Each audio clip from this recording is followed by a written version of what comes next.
Tak lupa juga kami banggakan Mas Ahmad Ataka selaku penulis dari buku Logika Keimanan, dan kami juga kehadiran tamu dari Bentala. Di sini ada Mas Ismail Al-A'lam sebagai perwakilan dari Bentala, teman-teman. Oke, Bismillahirrahmanirrahim. Assalamualaikum warahmatullahi wabarakatuh. Alhamdulillah, nahmaduhu wa nasta'inuhu wa na'udzu billahi min shururi anfusina wa min sayyiati a'malina. May yahdihillahu fala mudilla lahu wa may yudlil fala hadiyalah. Asyhadu an la ilaha illallah wa asyhadu anna Muhammadan abduhu wa rasuluh la nabiyya wa la rasula ba'da. Pertama-tama marilah kita panjatkan puja serta puji syukur kita kehadirat Ilahi Rabbi yang mana telah memberikan hidayah serta inayahnya sehingga kita dapat berkumpul di ruang virtual Zoom meeting musyawarah buku Logika Keimanan. Salawat serta salam semoga tetap terlimpah curahkan kepada junjungan kita Nabi Agung Muhammad Shallallahu Alaihi Wasallam yang mana telah membuka pintu keilmuan sehingga kita dapat merasakan banyak nikmat ilmu dan juga ilmu pengetahuan tentunya sehingga kita dapat merasakannya hingga saat ini. Baik, untuk menyingkat waktu, pertama-tama perkenalkan saya Kunti Zulfa selaku Master of Ceremony di sini. Akan membawakan akan membacakan beberapa tentatif acara musyawarah buku. Untuk acara pertama pembukaan, marilah dengan bersama kita membaca Ummul Quran untuk membuka acara kita pada hari ini.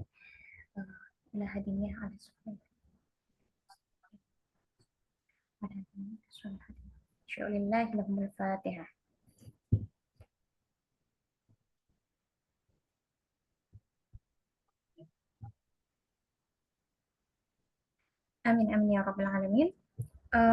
Acara kedua, kami kedatangan tamu dari Bentala. Izinkan Mas Alam untuk kami unmute. Boleh untuk langsung di unmute, Mas Alam? Oke, suara saya terdengar? Oke, sudah terdengar. Oke, jelas ya? Baik, sudah terdengar Mas Alam. Oke teman-teman, kebetulan di acara kami, saya sedikit mengenalkan Bentala ini merupakan yayasan penelitian, pengkajian, dan juga pengkaji keilmuan tentang pemikiran-pemikiran keislaman atau hazanah Islam. Jadi teman-teman, Yayasan Bentala ini ada di Jogja, kalau saya tidak salah, ada di Jawa Tengah, ada di Jogja, maaf, ada di Jogja. Jadi teman-teman yang sekiranya ingin bergabung, insya Allah Yayasan Bentala terbuka lebar untuk bisa diikuti oleh siapapun dari teman-teman mahasiswa ataupun para pengkaji dan peneliti. Untuk waktu sambutan ya Mas Alam, dan juga ada beberapa terkait kerjasama antara Turas Pustaka dan juga Bentala untuk nanti akan hadir semacam pendidikan pengkajian tentang pemikiran keislaman. Oke, makasih Saudari Kunti, Saudara Ataka, Saudara Husni, dan rekan-rekan semua yang hadir di sini. Selamat malam, Assalamualaikum warahmatullahi wabarakatuh. Alhamdulillah, wala haula wala quwwata illa billah, salatu wassalamu ala alihi ajmain. Ya, alhamdulillah acara malam ini bisa kita selenggarakan. Kita akan nama judulnya kalau tadi dari linknya musyawarah. Berarti kita akan bermusyawarah tentang satu buku ditulis oleh kawan kami juga dari Yayasan Bentala, sudah cukup lama kami mengenal, Saudara Ahmad Ataka. Ini di mana ya Ataka ya? Di Jogja juga ya berarti ya? Lagi di Jogja, Mas Alam. Lagi di Jogja juga ya. Kami pernah silaturahim juga ke Ataka. Dan ini satu buku yang istimewa, satu syarah atas kitab klasik Tauhid dengan kontekstualisasi yang meluas gitu ya, ke pembahasan yang di masa itu tentu gak banyak dikenal gitu ya, persoalan sains modern ada kata sifat modern di situ, artinya ada apa, dia bukan hanya merujuk pada satu kun tertentu begitu ya, tetapi juga pada satu hubungan berpikir juga gitu, yang bahkan itulah yang dominan. Nah, modernitas inilah yang pada akhirnya menjadi dasar interpretatif bagi perkembangan sains. Nah, Taka dengan sangat baik mengontekstualisasi kitab Barohin Nusi, kitab yang sudah sangat lumrah ya dikaji di pesantren kita, tapi dengan sangat bertenaga itu ternyata terlihat relevansinya menghadapi situasi-situasi yang akhir gitu. Premis-premis yang ada di dalamnya ternyata bukan hanya relevan untuk kaum muslimin di masa itu, tapi juga sampai di kita hari ini. Untuk persoalan sainsnya sendiri saya tidak akan banyak bicara ya, karena bidang saya bukan di sana. Tetapi saya ingin sedikit mengutip satu pernyataan seorang selebritas, saya sebutnya selebritas sains ateis hari ini, Yuval Noah Harari, yang mengatakan di dalam Twitternya resminya itu, semua yang mungkin adalah natural. Jadi karena saya nggak apa ya, saya baca Harari tapi nggak begitu banyak baca, nggak begitu membaca seluruhnya gitu ya. Tapi yang saya tangkap memang dari karya-karyanya, dia bahkan menganggap cara berpikir manusia dan kebudayaan yang dihasilkannya juga peristiwa natural gitu, bagian dari proses-proses evolusionisme gitu ya, sehingga tidak ada yang di luar itu. Maka bagi Harari ya tadi semua yang mungkin adalah natural. Nah, kalau kita jadikan premis gitu ya, maka semua yang mungkin adalah natural, maka apapun yang bersifat mungkin, ya maka simpulannya dia adalah natural. Kalau kita bicara konteks sains hari ini, ya semua misteri alam yang belum terjawab pun, tetapi itu mungkin bagi sains, maka akan ditempatkan sebagai hal yang natural. Soalan ini kemudian bertabrakan dengan persoalan teologis, bukan hanya dari tradisi Islam ya, sebagai Muslim, kita sebagai Muslim, tapi seluruh tradisi keagamaan lain. Ketika penjelasan-penjelasan tentang realitas yang tersedia di dalam agama maupun kebudayaan pramodern itu diperhadapkan dengan premis-premis modernitas atau lebih khusus lagi premis-premis sains, maka sebagian besar akan menempatkan penjelasan itu ya sebagai mitologi gitu ya. Mitologi yang tentu berbeda dengan penjelasan sains. Karena itu tidak mungkin, maka dia tidak natural, maka dia bukan bagian dari realitas ini. Nah, itu tantangan besarnya ya, tantangan besarnya. Kemudian mereka akan mencari semua yang mungkin di dalam praktik agama hanya kepada manusianya, bahwa asal-usul agama, bagaimana manusia secara personal, secara psikologis, dan bahkan biologis itu bergulir dengan realitas keagamaan yang bagi para saintis sekuler adalah produk kebudayaan, itulah yang mungkin. Artinya agama bisa menjadi mungkin kalau ditempatkan sebagai fenomena kemanusiaan biasa, fenomena natural biasa, bukan peristiwa pewahyuan gitu ya, bukan penjelasan mengenai realitas akhir nanti. Sorry saya di pinggir aja. Saya di teras rumah jadi agak suara musik. Sampai mana tahu ya, bukan agama hanya dipandang sebagai murni peristiwa kemanusiaan, ya, tidak ada kaitannya dengan peristiwa di alam nanti gitu ya, atau bahkan di alam sebelum ini, misalnya ketika Al-Quran bilang kita bersaksi tentang wujudan Allah, ya alastu rabbikum qalu bala syahidna, di alam alastu yang disebut para sufi ya, saya tidak akan menyentuh itu dan bahkan berani berkesimpulan bahwa semua itu tidak ada ya, karena tidak mungkin, tidak natural dan sebagainya. Nah, ini tantangan besar ya.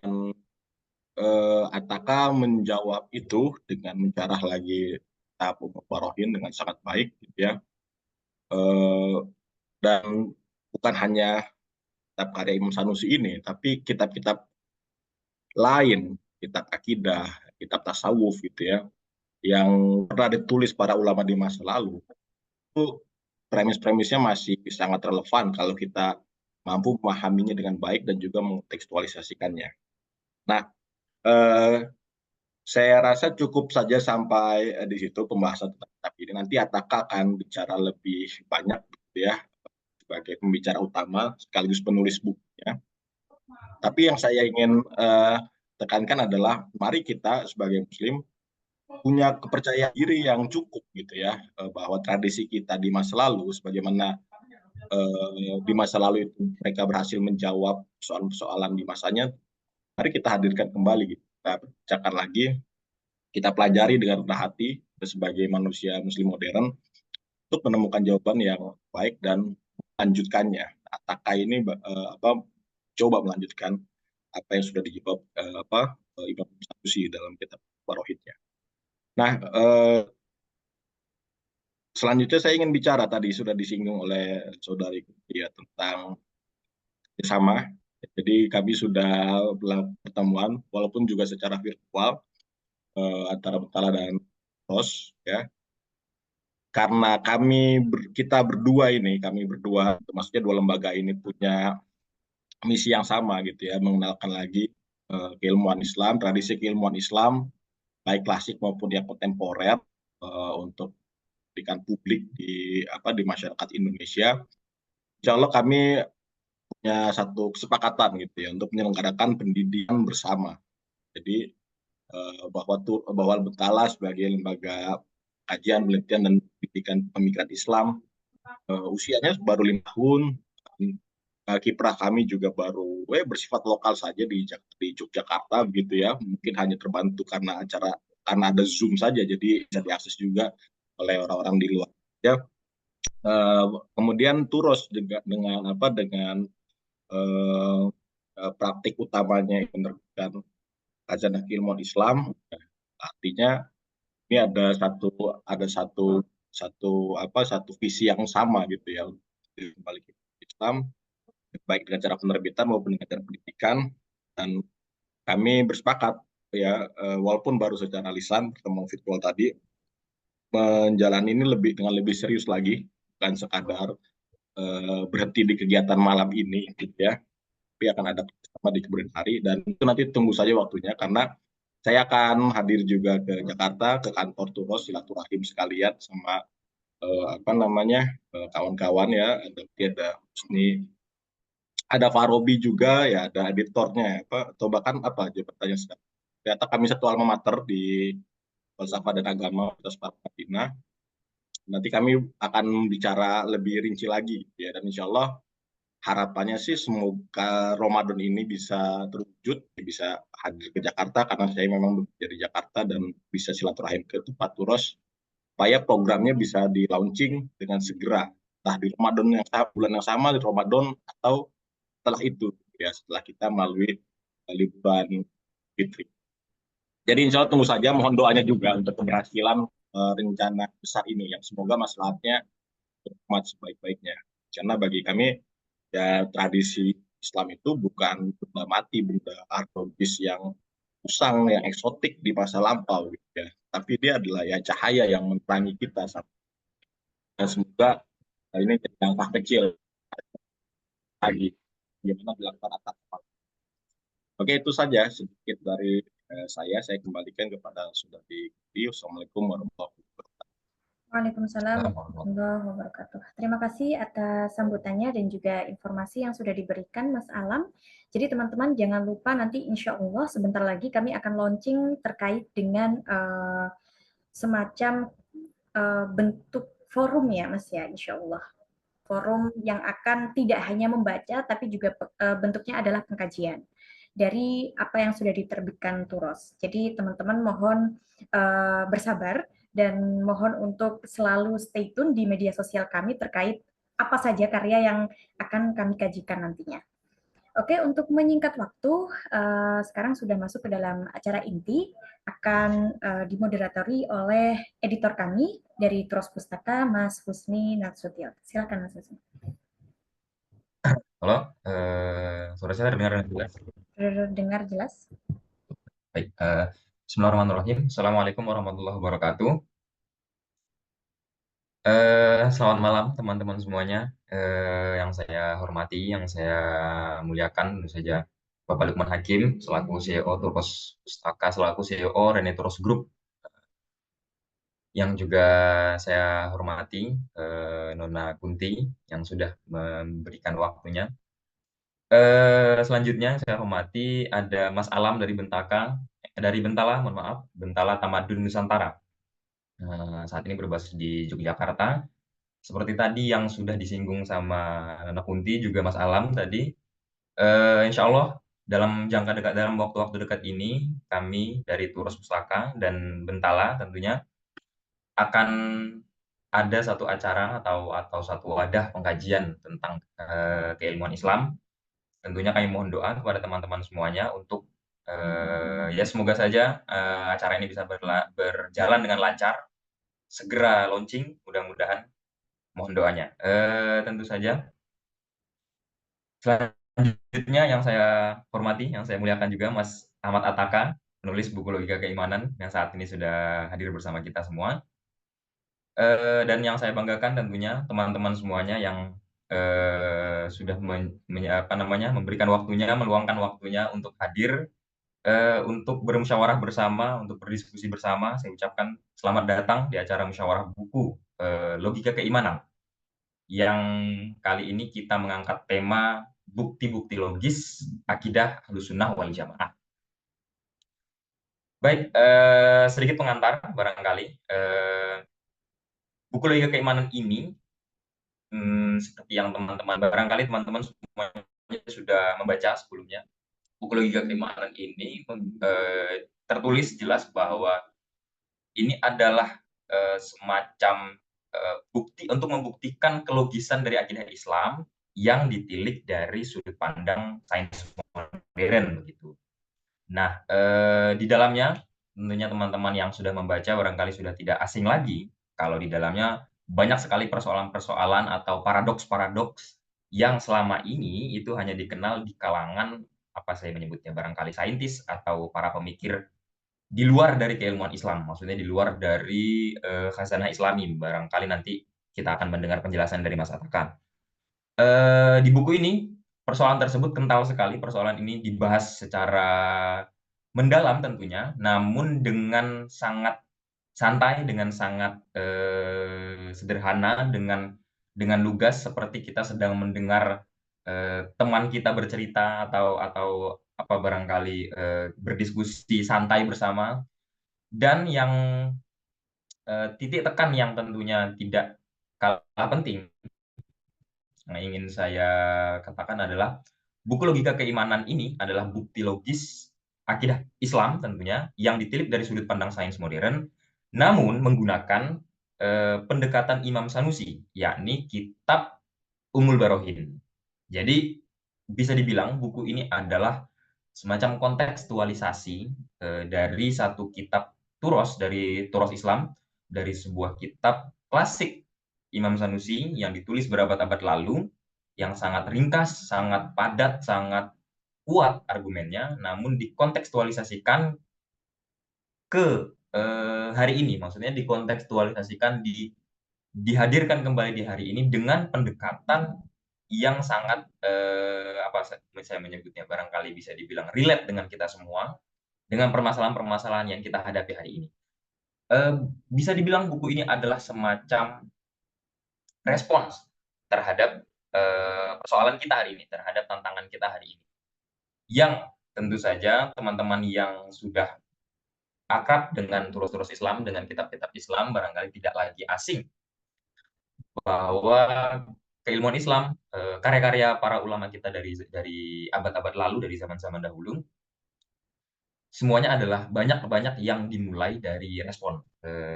Imam Maturidi merespon Mu'tazilah, Ibnu Taimiyah merespon logika Yunani dan lain sebagainya. Nah, buku ini adalah bisa dibilang adalah semacam respon dari kondisi zaman yang mengutamakan sains modern pada hari ini. Nah, Baik, barangkali saya tidak akan memperpanjang pengantar ini. Selanjutnya akan saya berikan waktu kepada Mas Ataka, barangkali juga nanti bisa disinggung terlebih dahulu bagaimana proses kreatifnya sehingga akhirnya memutuskan untuk atau menguatkan hati untuk baik saya akan menghadirkan karya ini begitu. Dan sedikit mengingat bahwa di akhir acara nanti tentunya kita akan berdiskusi dan saya akan membuka pertanyaan-pertanyaan yang nanti bisa langsung dijawab sama Mas Ataka. Baik, langsung saja ke waktu dan tempat kepada Mas Ataka, saya persilakan. Ya, baik. Terima kasih Mas Husni. Apakah suara saya dapat terdengar jelas, rekan-rekan Ya, sekalian? terdengar jelas, Mas. Terdengar jelas. Oke, Bismillahirrahmanirrahim. Assalamualaikum warahmatullahi wabarakatuh. Waalaikumsalam warahmatullahi wabarakatuh. Alhamdulillah, wassalatu wassalamu ala Rasulillah wa ala alihi wa sahbihi wa mawalah. Asyhadu an la ilaha illallah wahdahu la syarikalah wa asyhadu anna Muhammadan abduhu wa rasuluh. Allahumma salli ala sayyidina Muhammad wa ala ali sayyidina Muhammad kama sallaita ala sayyidina Ibrahim wa ala ali sayyidina Ibrahim innaka Hamidum Majid. Rabbi shrah li sadri wa yassir li amri wahlul 'uqdatam min lisani yafqahu qawli.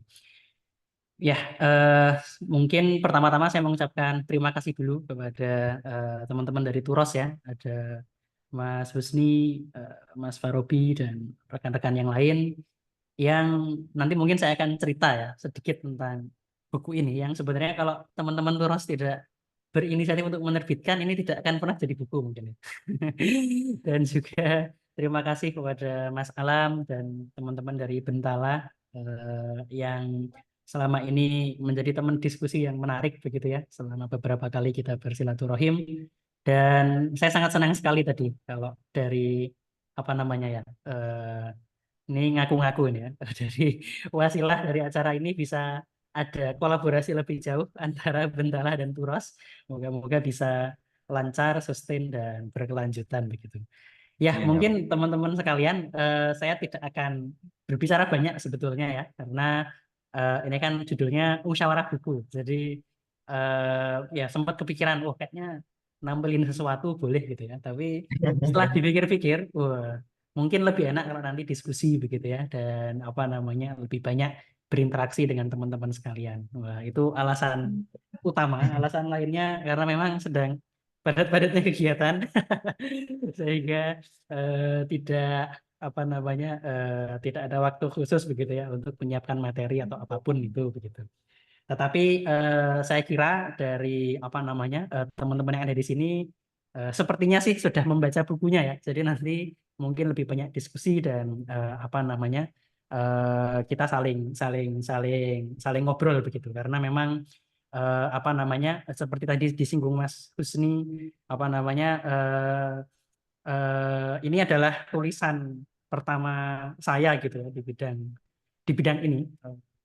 Dulu pernah nulis yang lain-lain, pernah nulis novel fantasi, pernah nulis cerita ikut apa namanya cerita saat di Eropa gitu ya. Tapi memang baru kali ini begitu menulis buku yang temanya apa namanya ilmu kalam, sains dan seterusnya begitu. Nah mungkin di sini saya cerita sedikit tentang gimana nih kok bisa tiba-tiba nulis buku seperti ini gitu ya. Nah jadi sebenarnya tidak ada niatan sama sekali untuk menulis buku. Jadi awal pertama itu saya mulai menulis topik-topik ini itu di Substack ya, amanataka.substack.com itu semacam blog begitu ya. Sekitar awal 2023. Jadi mungkin sekitar setahun yang lalu ya waktu itu ya. Nah, jadi saya menulis tentang waktu itu judulnya masih Ngaji Sanusi di Era Teknologi. Itu judul apa ya? Judul iseng begitu ya. Yang saya tiba-tiba kepikiran terus nulis begitu. Dan apa namanya? Dimulai dari situ sebetulnya proses menulisnya. Tapi sebetulnya sudah ada keinginan untuk menulis tentang Ummul Barohin dan Imam Sanusi itu sudah lama. Karena kalau kita flashback lagi ya, kita tarik mundur lagi ke belakang, mungkin karya Ummul Barohin ini salah satu karya yang cukup apa ya sangat berkesan begitu ya bagi saya ya saat mengaji proper karya ini ketika untuk membantu menjawab banyak pertanyaan-pertanyaan yang muncul gitu waktu itu gitu. Nah jadi kalau kita flashback lagi ya ke mungkin beberapa belas tahun yang lalu begitu. Jadi kebetulan saya lahir di Banyuwangi, kemudian tinggal bersama almarhum Eyang gitu ya, Eyang Kakung sama almarhum Eyang Putri begitu di Banyuwangi. Kebetulan beliau adalah guru ngaji, punya TPA, dan setiap malam beliau juga ada ngaji di pondok begitu ya, di musola begitu, di mana anak-anak di sekelilingnya itu dipersilahkan untuk datang, dan beliau mengajari kami, saya dan teman-teman, macam-macam ya, mengajari ngaji Al-Quran, mengajari fikih, mengajari akidah, yang ya menjadi bekal begitu ya, ilmu-ilmu fardu ain yang wajib diketahui oleh setiap muslim begitu. Dan disitulah saya pertama kali berinteraksi kalau bisa dibilang ya, atau terekspos dengan konsep-konsep seperti sifat-sifat Tuhan yang mungkin kalau di kampung saya di Banyuwangi dulu ada ini ya, ada nazomnya begitu ya, Allah wujud qidam baqa mukhalafatu lil fawadifi dan seterusnya begitu. Dan ya waktu itu saya masih SD ya, jadi ya ketika diajarkan seperti itu ya saya terima saja begitu ya, saya terima saja bahwa oh ya Allah itu ada gitu ya. Allah itu tidak bermula, tidak berakhir, berbeda dengan makhluknya, esa, dan seterusnya. Nah, jadi memang waktu itu karena di kampung ya, jadi beliau yang menjelaskan saja gitu ya, sebenarnya tidak secara eksplisit menyebut bahwa yang dijadikan acuan itu misalnya karyanya Imam Sanusi atau Aqidatul Awam misalnya ya, dan seterusnya. Tetapi waktu itu kita cuma langsung dikasih tahu begitu tentang sifat-sifat Tuhan. Nah, beberapa tahun berlalu ya, saya pindah ke Jogja ikut almarhum ayah dan ibu saya begitu di Jogja. Dan selama di Jogja kalau sekolah formalnya itu ya sekolah di SMP SMA negeri begitu. Jadi tidak spesifik di di sekolah Islam atau bagaimana, meskipun di luar itu tetap ngaji sama almarhum bapak saya waktu itu. Nah, dan dari situ saya mulai tertarik dengan sains. Nah, jadi tertarik dengan matematika, dengan sains, terus terekspos dengan waktu itu ada kompetisi ya namanya Olimpiade Sains Nasional. Awalnya saya ikut matematika tapi nggak lolos ya, terus pindah ke fisika dan alhamdulillah jadi senang di situ sampai SMA. Kebetulan berkesempatan mewakili Indonesia di International Physics Olympiad gitu ya. Semakin suka tuh, semakin cinta dengan ilmu sains itu sendiri begitu. Nah, gara-gara itu mulai suka membaca yang aneh-aneh gitu. Karena almarhum bapak saya itu termasuk orang yang banyak memberikan keleluasaan bagi saya untuk membaca. Jadi saya membaca macam-macam ya. Saya suka membaca novel, ada Lord of the Rings misalnya ya, dari Tolkien, atau Narnia dari C.S. Lewis. C.S. Lewis ternyata yang di kemudian hari saya juga tahu seorang yang concern dengan teologi ya, teologi Kristen. Baca apa lagi misalnya karya-karyanya Pram misalnya ya. Terus nah saat itu kemudian saya terekspos dengan sebuah buku yang sains populer gitu genrenya. Dan menurut saya sampai saat ini pun saya masih merasa itu salah satu buku sains populer paling bagus. Judulnya Cosmos, karyanya Carl Sagan. Dan beliau juga punya seriesnya gitu ya di YouTube tentang kosmos ini. Dan itu cukup cukup berkesan gitu ya, karena bukunya ditulis dengan sangat baik, dan kita jadi merasa bahwa sains itu sesuatu yang luar biasa, dan memang luar biasa. Tetapi di sisi lain saat membaca karya tersebut itu saya cukup tersentak gitu. Kenapa? Karena selain tentang sains itu sendiri, nah di buku itu Carl Sagan juga memberikan statement-statement yang at least kalau dibaca literal ya waktu itu menurut saya ya, kok gini gitu.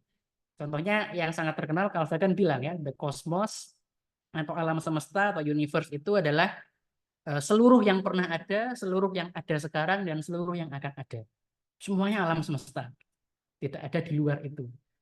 Nah, tidak eksplisit sebetulnya, tapi waktu itu bertanya, berarti kalau gitu Gusti Allah itu di mana posisinya gitu ya. Nah, itu mulai bertanya, dan di kemudian hari saya saat mempelajari berkenalan lebih jauh tentang Carl Sagan ya, saya baru tahu ternyata ada world view gitu ya, atau ada pandangan alam atau pandangan filosofis yang namanya naturalisme. atau materialisme gitu ya. Jadi pandangan yang menganggap alam itu ya segala sesuatu yang ada itu alam, nature. Tadi Mas Alam sempat menyinggung ya, segala sesuatu yang mungkin itu yang natural begitu ya. Tidak ada sesuatu beyond that begitu. Nah, waktu itu awal-awal kuliah tuh ya, awal-awal kuliah baca seperti itu kaget gitu ya. Terus baca banyak, saya baca beberapa apa namanya ya, tulisan-tulisan orientalis waktu itu ya, karena eh, meskipun belajar bahasa Arab ya waktu itu kecil, tetapi karena tidak cukup banyak dipakai, banyak lupa-lupanya gitu ya. Jadi waktu awal-awal kuliah itu mungkin saya lebih lancar bahasa Inggris. Nah, baca buku-buku itu terus cukup kaget juga karena ternyata banyak yang mengkritisi gitu ya, misalnya tokoh-tokoh seperti Imam Al-Ghazali begitu, yang dianggap penyebab kemunduran pengetahuan di dunia Islam. Nah, langsung itu tuh saya apa namanya kaget lagi gitu ya, karena ya yang saya kiai-kiai di kampung gitu kan bacaannya kan Ihya Ulumuddin ya. Al-Ghazali. Terus saya langsung sempat merasa ini ya, sempat merasa terpikir, jangan-jangan benar ya bahwa kita itu mundur gara-gara bacanya Ihya Ulumuddin begitu. Nah, meskipun saya belum spesifik pernah ngaji Ihya Ulumuddin ya waktu itu. Dan pertanyaan-pertanyaan itu banyak muncul gitu ya. Nah, semakin banyak tuh. Jadi karena saya suka baca sains, setelah Carl Sagan misalnya saya baca Hawking gitu ya. A Brief History of Time, terus apa namanya? Apa judulnya yang terbaru bukunya ya, yang apa namanya ditulis sesaat sebelum beliau wafat gitu ya. Nah, itu semakin ini ya, semakin banyak pertanyaan-pertanyaan yang muncul. Karena misalnya beliau pernah bilang yang sangat terkenal ya, alam semesta itu dengan adanya hukum seperti gravitasi gitu ya, itu tidak perlu sesuatu yang lain. Dia akan muncul dengan sendirinya. Nah, begitu misalnya. Baca lagi yang lain gitu ya, ada yang namanya quantum fluctuation gitu ya. Jadi kalau di mekanika kuantum itu sesuatu itu bisa muncul tiba-tiba gitu ya, seperti tanpa sebab natural apapun mengikuti probabilitas tertentu gitu. Nah, terus ya itu banyak yang menggunakan argumen tersebut untuk bilang bahwa ya sudah, universe itu atau alam semesta itu tidak butuh penyebab apapun, asalkan ada hukum kuantum gitu ya, quantum fluctuation, dia bisa muncul gitu dengan probability tertentu. Nah, pandangan-pandangan semacam ini awalnya cuma dari buku ya. Lalu 2015 saya ke UK begitu ya. Nah, ini semakin banyak pertanyaan-pertanyaan yang muncul ketika berinteraksi dengan berbagai macam orang. Jadi ketemu teman yang dari Iran gitu misalnya ya. Dia percaya alam semesta ini ada yang menciptakan, tapi dia tidak percaya bahwa si penciptanya ini dalam tanda kutip ya ikut campur dalam alam semesta.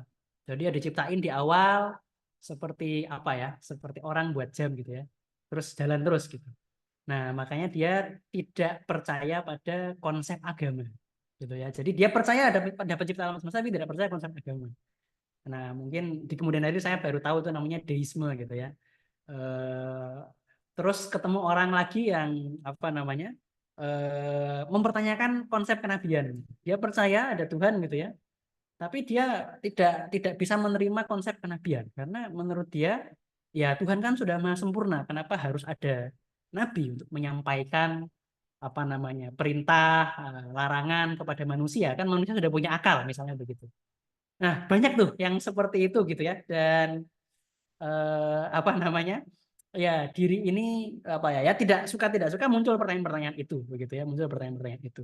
Dan dari situ sebetulnya awal mula saya mulai mencari-cari referensi, mencari guru begitu ya, mencari sumber yang sekiranya bisa menjawab pertanyaan-pertanyaan tadi. Dan awal-awal tidak mudah ya, karena waktu saya kuliah S1 misalnya awal-awal ya, itu buku yang apa ya, yang membahas topik Islam, sains itu kan mungkin jarang. Yang waktu itu saya ketemu itu ada namanya ini ya, siapa? Adnan Otar ya namanya, Harun Yahya begitu ya. Nah, saya tanya tuh ke almarhum bapak saya, Abi gimana menurut Abi tentang Harun Yahya gitu ya.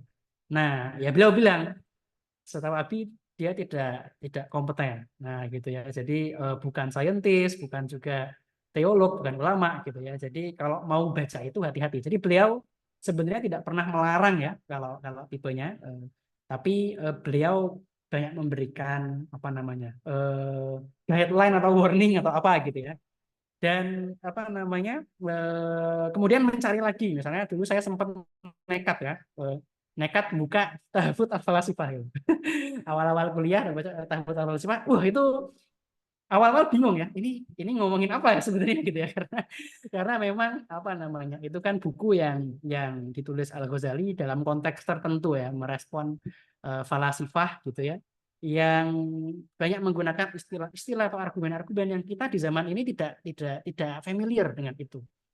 Ya, misalnya misalnya tentang apa namanya ada alam semesta ini ada spherical, terus ada sesuatu yang mengelilingi itu dan seterusnya gitu ya. Itu konsepnya sudah sangat berbeda.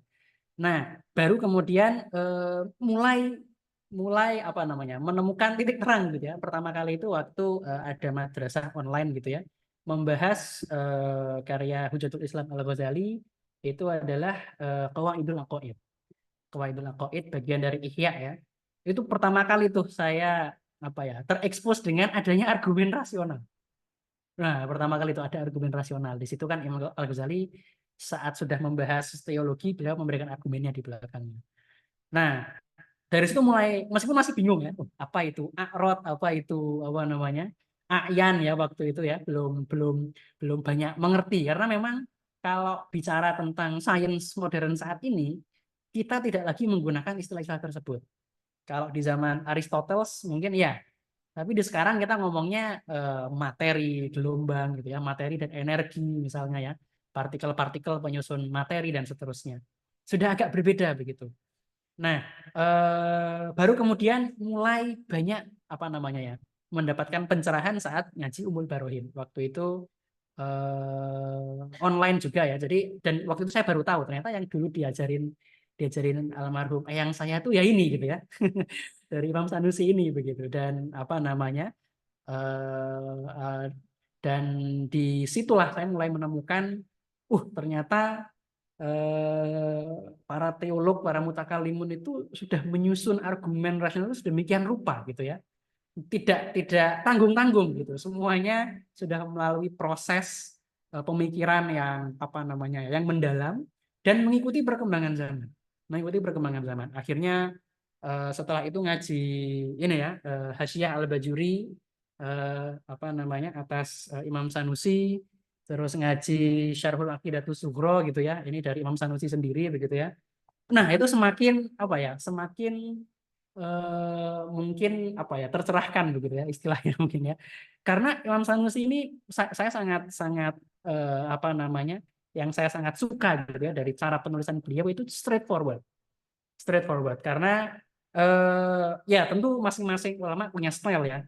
Imam Al-Ghazali itu juga punya style sendiri dan gaya bahasanya juga sangat indah, tetapi terkadang cukup panjang gitu, cukup detail gitu ya. Kalau teman-teman misalnya baca episode Al-I'tiqad gitu ya, itu cukup detail. Meskipun beliau bilang ini buku nggak akan panjang-panjang gitu ya, tapi masih banyak yang panjang begitu. Nah, Imam Sanusi ini sedikit berbeda, sangat to the point gitu ya, dan apa namanya alhasil kita jadi dapat gambaran secara utuh tentang bagaimana argumen rasional itu disusun. Nah, baru kemudian tentu saja ulama-ulama setelahnya menulis syarah, menulis hasyiah gitu ya tentang penjelasan Imam Sanusi tersebut. Dan waktu itu sempat juga ngaji dengan mungkin teman-teman apa namanya bisa mengikuti beliau juga ya. Saya sangat apa namanya sangat kagum begitu ya. Namanya Syekh Hamzah Karamali begitu ya. Dan penjelasan beliau dalam banyak aspek sangat berkesan bagi saya. Mungkin karena beliau background aslinya itu adalah computer science. Jadi dulu beliau computer science tapi sambil ngaji gitu ya. Baru kemudian setelah S2 fokus ngaji, pindah ke Jordania, kemudian pindah ke Turki dan seterusnya. Dan kenapa itu menarik? Karena beliau mampu mengkontekstualisasikan tadi beberapa argumen yang dikemukakan ulama-ulama seperti Imam As-Sanusi dalam perspektif modern. Contoh yang saya sangat berkesan adalah ketika beliau membahas Dalilul Huduts ya. Dalilul Huduts bahwa apa namanya alam semesta itu bermula, maka dia butuh kepada sesuatu yang tidak bermula gitu ya. As-soni begitu ya. Dan apa namanya? Kalau Imam Sanusi itu kan argumennya ini ya, dalilul a'rad ya, bahwa dunia ini ada objek material dan ada propertinya gitu ya, ada sifatnya. Sifatnya ini berubah-ubah terus. Diam bergerak, dan tidak mungkin perubahan itu terjadi ke masa lalu yang tak terhingga. Argumennya kan seperti itu ya.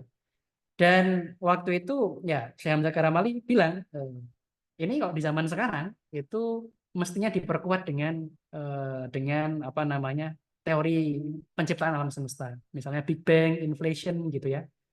Karena itu yang lebih familiar di kita begitu. Jadi apa namanya, itu yang membuat saya cukup apa namanya ya, cukup berkesan, karena tadi di situ pertama saya menyadari bahwa sebetulnya argumen-argumen para mutakalimun itu masih sangat relevan. Masih sangat relevan. Tentu menggunakan bahasa atau istilah yang berbeda ya dengan saat ini, tapi masih sangat relevan. Dan yang kedua tadi ternyata adanya update terhadap sains gitu ya, itu terkadang justru bisa memudahkan teman-teman untuk belajar ilmu kalam atau teologi begitu ya.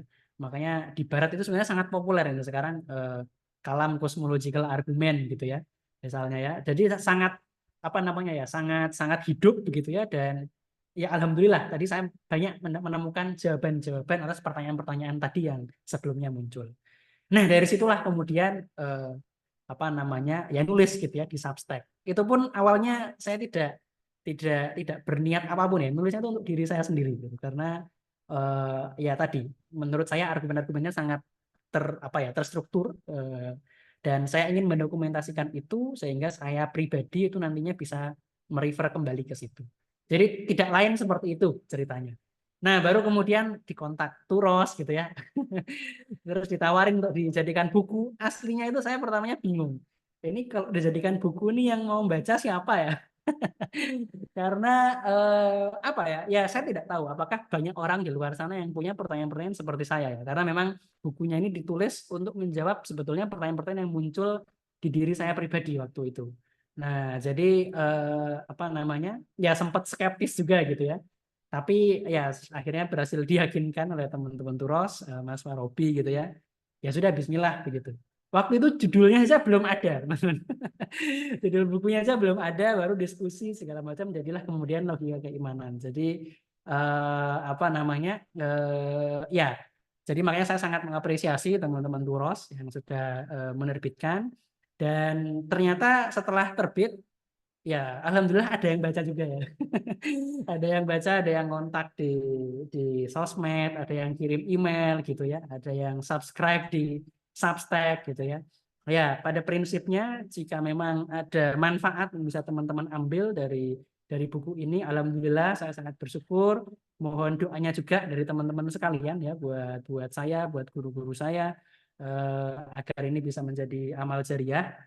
Dan kalau ini semakin menambah bingung gitu ya, ya saya mohon maaf.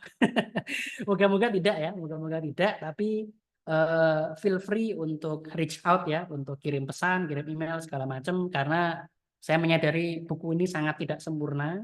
Mungkin ada banyak hal yang kayaknya Mas Ataka kok bahas sangat detail di sini, tapi di bagian takdir misalnya. Kemarin ada yang komentar tuh, yang bagian takdir kurang Mas gitu. Itu kenapa ya? Karena memang tadi bukunya awalnya tidak diniatkan ditulis untuk buku ya, tapi memang untuk menjawab pertanyaan-pertanyaan saya pribadi. Jadi apa namanya? Tapi moga-moga ini bisa menjadi awal gitu ya, karena saya yakin banyak teman-teman yang lain juga di Indonesia yang juga concern terhadap ini, yang juga punya expertise yang insya Allah melebihi saya ya, teman-teman yang terekspos dengan apa namanya di Bentala misalnya dengan islamisasi ilmu, kemudian yang terekspos dengan filsafat sains dan ilmu kalam secara mendalam. Saya yakin sangat banyak, dan moga-moga nanti semakin banyak begitu ya buku-buku yang seperti ini yang bisa memberikan perspektif Islam ya, tentang banyak pertanyaan-pertanyaan yang muncul saat ini, sehingga nantinya generasi muda gitu ya, ketika mereka bingung gitu ya, mereka tidak mencari ke sumber-sumber yang mungkin sumber-sumber yang non Islami begitu ya, yang mungkin tidak sepenuhnya sama dengan konsep-konsep keimanan kita, tapi bisa langsung merujuk kepada kontekstualisasi dari argumen-argumen para ulama terdahulu. Karena 14 abad ya peradaban Islam ini sangat luar biasa, banyak ulama-ulama brilian yang apa namanya ya, ya kalau di zaman sekarang mungkin sudah profesor gitu ya, Al-Ghazali, Ar-Razi, Taftazani, banyak sekali begitu ya. Nah, tinggal bagaimana kita mempelajari bagaimana mereka berpikir gitu ya, bagaimana mereka menjawab tantangan zaman. Kalau kalam 1.0 gitu misalnya ya, menjawab Mu'tazilah gitu ya. Kalam 2.0 menjawab apa namanya para filsuf gitu ya, falsafah. Nah, mungkin sekarang kalamnya menjawab naturalisme begitu, menjawab naturalisme. Jadi kalau dulu Mu'tazilah terlalu over terhadap apa namanya sumber pengetahuan berupa akal ya. Kalau falsafah mungkin terlalu over terhadap akal juga. Kalau sekarang mungkin terlalu over terhadap hawas, terhadap apa namanya observasi. Yang tidak bisa diobservasi berarti tidak ada kan, seperti itu. Maka harapannya kontekstualisasi seperti ini bisa memberikan jawaban atas pertanyaan-pertanyaan untuk generasi muda kita. Karena memang sekarang kita hidup di era internet ya teman-teman ya. Tidak semua orang punya akses terhadap kitab kuning. Tapi mungkin punya akses terhadap pertanyaan-pertanyaan yang muncul dari tadi naturalis begitu ya. Sehingga dengan adanya buku seperti ini, ya moga-moga bisa ikut memberikan jawaban dan membantu teman-teman di luar sana. Mungkin itu sedikit pengantar ya, Mas Husni. Mungkin kita nanti lebih banyak ngobrol dan diskusi saja biar enak. Matur nuwun. Mungkin saya kembalikan ke Mas Husni. Silakan. Ya, terima kasih Mas. Eh, Halo, Ya, apakah suara saya terdengar? ya terdengar Mas Husni. Ya, ya teman-teman semuanya, itu tadi sedikit penjelasan yang barangkali bisa dibilang sebagai proses kreatif lah dari buku Logika Keimanan ini. Barangkali saya tadi tertinggal ya, lupa sedikit sebentar kalau untuk menjelaskan profil dari Mas Ataka sendiri, barangkali dari teman-teman menyimak penjelasan Mas Ataka. Ya, beliau itu, saya bilangnya bagaimana ya, beliau itu adalah lulusan S1 dari UGM, mohon dikoreksi Mas kalau keliru, lulusan S1 dari UGM, eee, pada saat itu mengambil barangkali bisa Ya, diluruskan. Beliau berangkat ke UK, ke Inggris, di mohon maaf Mas, university di mana Mas? King's College London, Mas Husni. Oh iya, di King's College London untuk ngambil bidang keilmuan di Robotics. robotics ya. Ya, jadi begitu teman-teman, bahwa pada dasarnya ya beliau memang ya seperti tadi diceritakan oleh Mas Ataka bahwa pada saat SMA misalnya beliau jatuh cinta kepada sains, dimulai dengan banyak pertanyaan-pertanyaan dan kemudian mendapat kesempatan untuk ikut olimpiade internasional dan lain sebagainya. Memang alasan kemudian kami juga di Terus Pustaka yakin bahwa buku ini penting adalah buku ini ditulis oleh seorang santri yang tidak lagi asing dengan kajian-kajian ilmu kalam, terutama kajian-kajian ilmu kalam dasar tentunya ya, seperti Aqidatul Awam, Ummul Barohin, dan lain sebagainya, ya, Hasyah Bajuri misalnya. Tapi juga ditilik dari sudut pandang sains modern yang ditulis oleh seseorang yang memang praktisi di bidang itu. Saat ini sendiri Mas Ataka menjabat sebagai dosen pengajar di Fakultas Teknik Elektro Mas ya? Di UGM ya? Betul, Fakultas Teknik, Departemen Teknik Elektro dan Teknologi Informasi di UGM. Ya, selain mengikuti atau selain mengerjakan berbagai proyek penelitian di bidang sains dan teknologi tentunya ya. Ya itu teman-teman sedikit pengantar barangkali. Jadi mengapa buku ini kemudian membahas sains, mengapa kemudian buku ini menilik akidah dari sains, karena memang penulisnya sendiri mempunyai apa ya, saya bisa bilang bahwa sains adalah titik tolak beliau untuk nge-reach out, untuk menjangkau segala pengetahuan yang ada di luar dari sains, termasuk agama, dalam hal ini agama.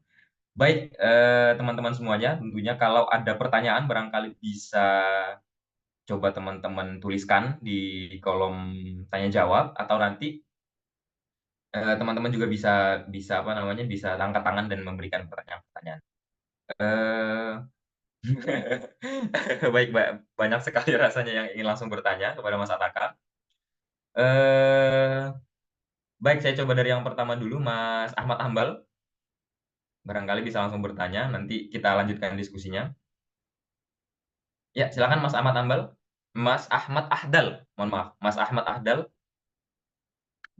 Silakan dibuka kameranya dan langsung bertanya. Mas Ahmad Ahdal. Iya, ini mohon maaf tadi ada kendala. Iya, boleh dibuka kameranya Mas kalau memungkinkan? Ini Mas, ini nah akhirnya bisa. Ya. Tadi udah ngusahain tapi nggak bisa. Ya, ini aman. Sip, silakan Mas. Izin bertanya, mungkin bilangnya apa ya, Ustadz gitu ya. Karena Ya. sebetulnya emang beliau secara zahir nggak kelihatan Ustadznya, tapi batinnya sebetulnya jiwa Ustadz itu ada gitu ya. Kita paham sendirilah. Jadi Ustadz masih ada kebingungan dalam hal memahami makna qiyamuhu ta'ala binafsih, yang mana Tuhan Allah itu tidak bergantung kepada makhluknya, Allah itu tidak butuh pada makhluknya. Namun di sisi lain gitu ya, kita itu diminta, kita diciptakan misalnya untuk beribadah, kita diciptakan untuk jadi khalifah. Dan kalau Tuhan nggak perlu kita, kenapa Tuhan itu nyuruh-nyuruh kita? Itu yang pertama. Yang kedua, ada jawaban yang saya terima bahwa ya karena Allah maha berkehendak, jadi ya terserah Allah nyuruh kita apa, kayak gitu kan. Nah, apakah sebetulnya pas Allah itu menciptakan kita karena itu kehendak Allah, di sisi lain sebetulnya kita memenuhi kebutuhan Allah, karena kehendaknya Allah nggak akan terwujud tanpa adanya kita, kayak gitu kan ya. Kehendak Allah untuk menciptakan makhluk nggak akan terwujud tanpa adanya kita itu sendiri, kayak gitu. Nah, mungkin itu sih yang saat ini masih ada rasa penasaran tentang jawaban itu. Eh, Insya Allah masih Islam Ustaz, tapi cuma nyari jawaban aja. Yakin aja Pak. Ya, baik. Barangkali bisa saya tangkap pertanyaannya. Ya, siap. Bisa langsung dijawab saja Mas Ataka. Oh ya, siap. Sebelumnya mohon maaf teman-teman, karena waktu kita tentunya juga terbatas, barangkali saya juga akan membatasi ya pertanyaan-pertanyaan kepada teman-teman. Barangkali setelah 2 ini nanti saya kembalikan lagi ke Mas Ataka. Ya, silakan Mas, tolong dijawab. Siap, terima kasih Mas Ahmad Ahdal atas pertanyaannya ya. Apa namanya? Mungkin sebelum itu saya juga mau mengklarifikasi, saya bukan Ustadz. Moga-moga bisa diterima bahwa saya bukan Ustadz begitu ya. Tapi apa namanya? Ya, apa namanya? Moga-moga saya aminkan tadi ya bahwa secara batin seperti Ustadz begitu.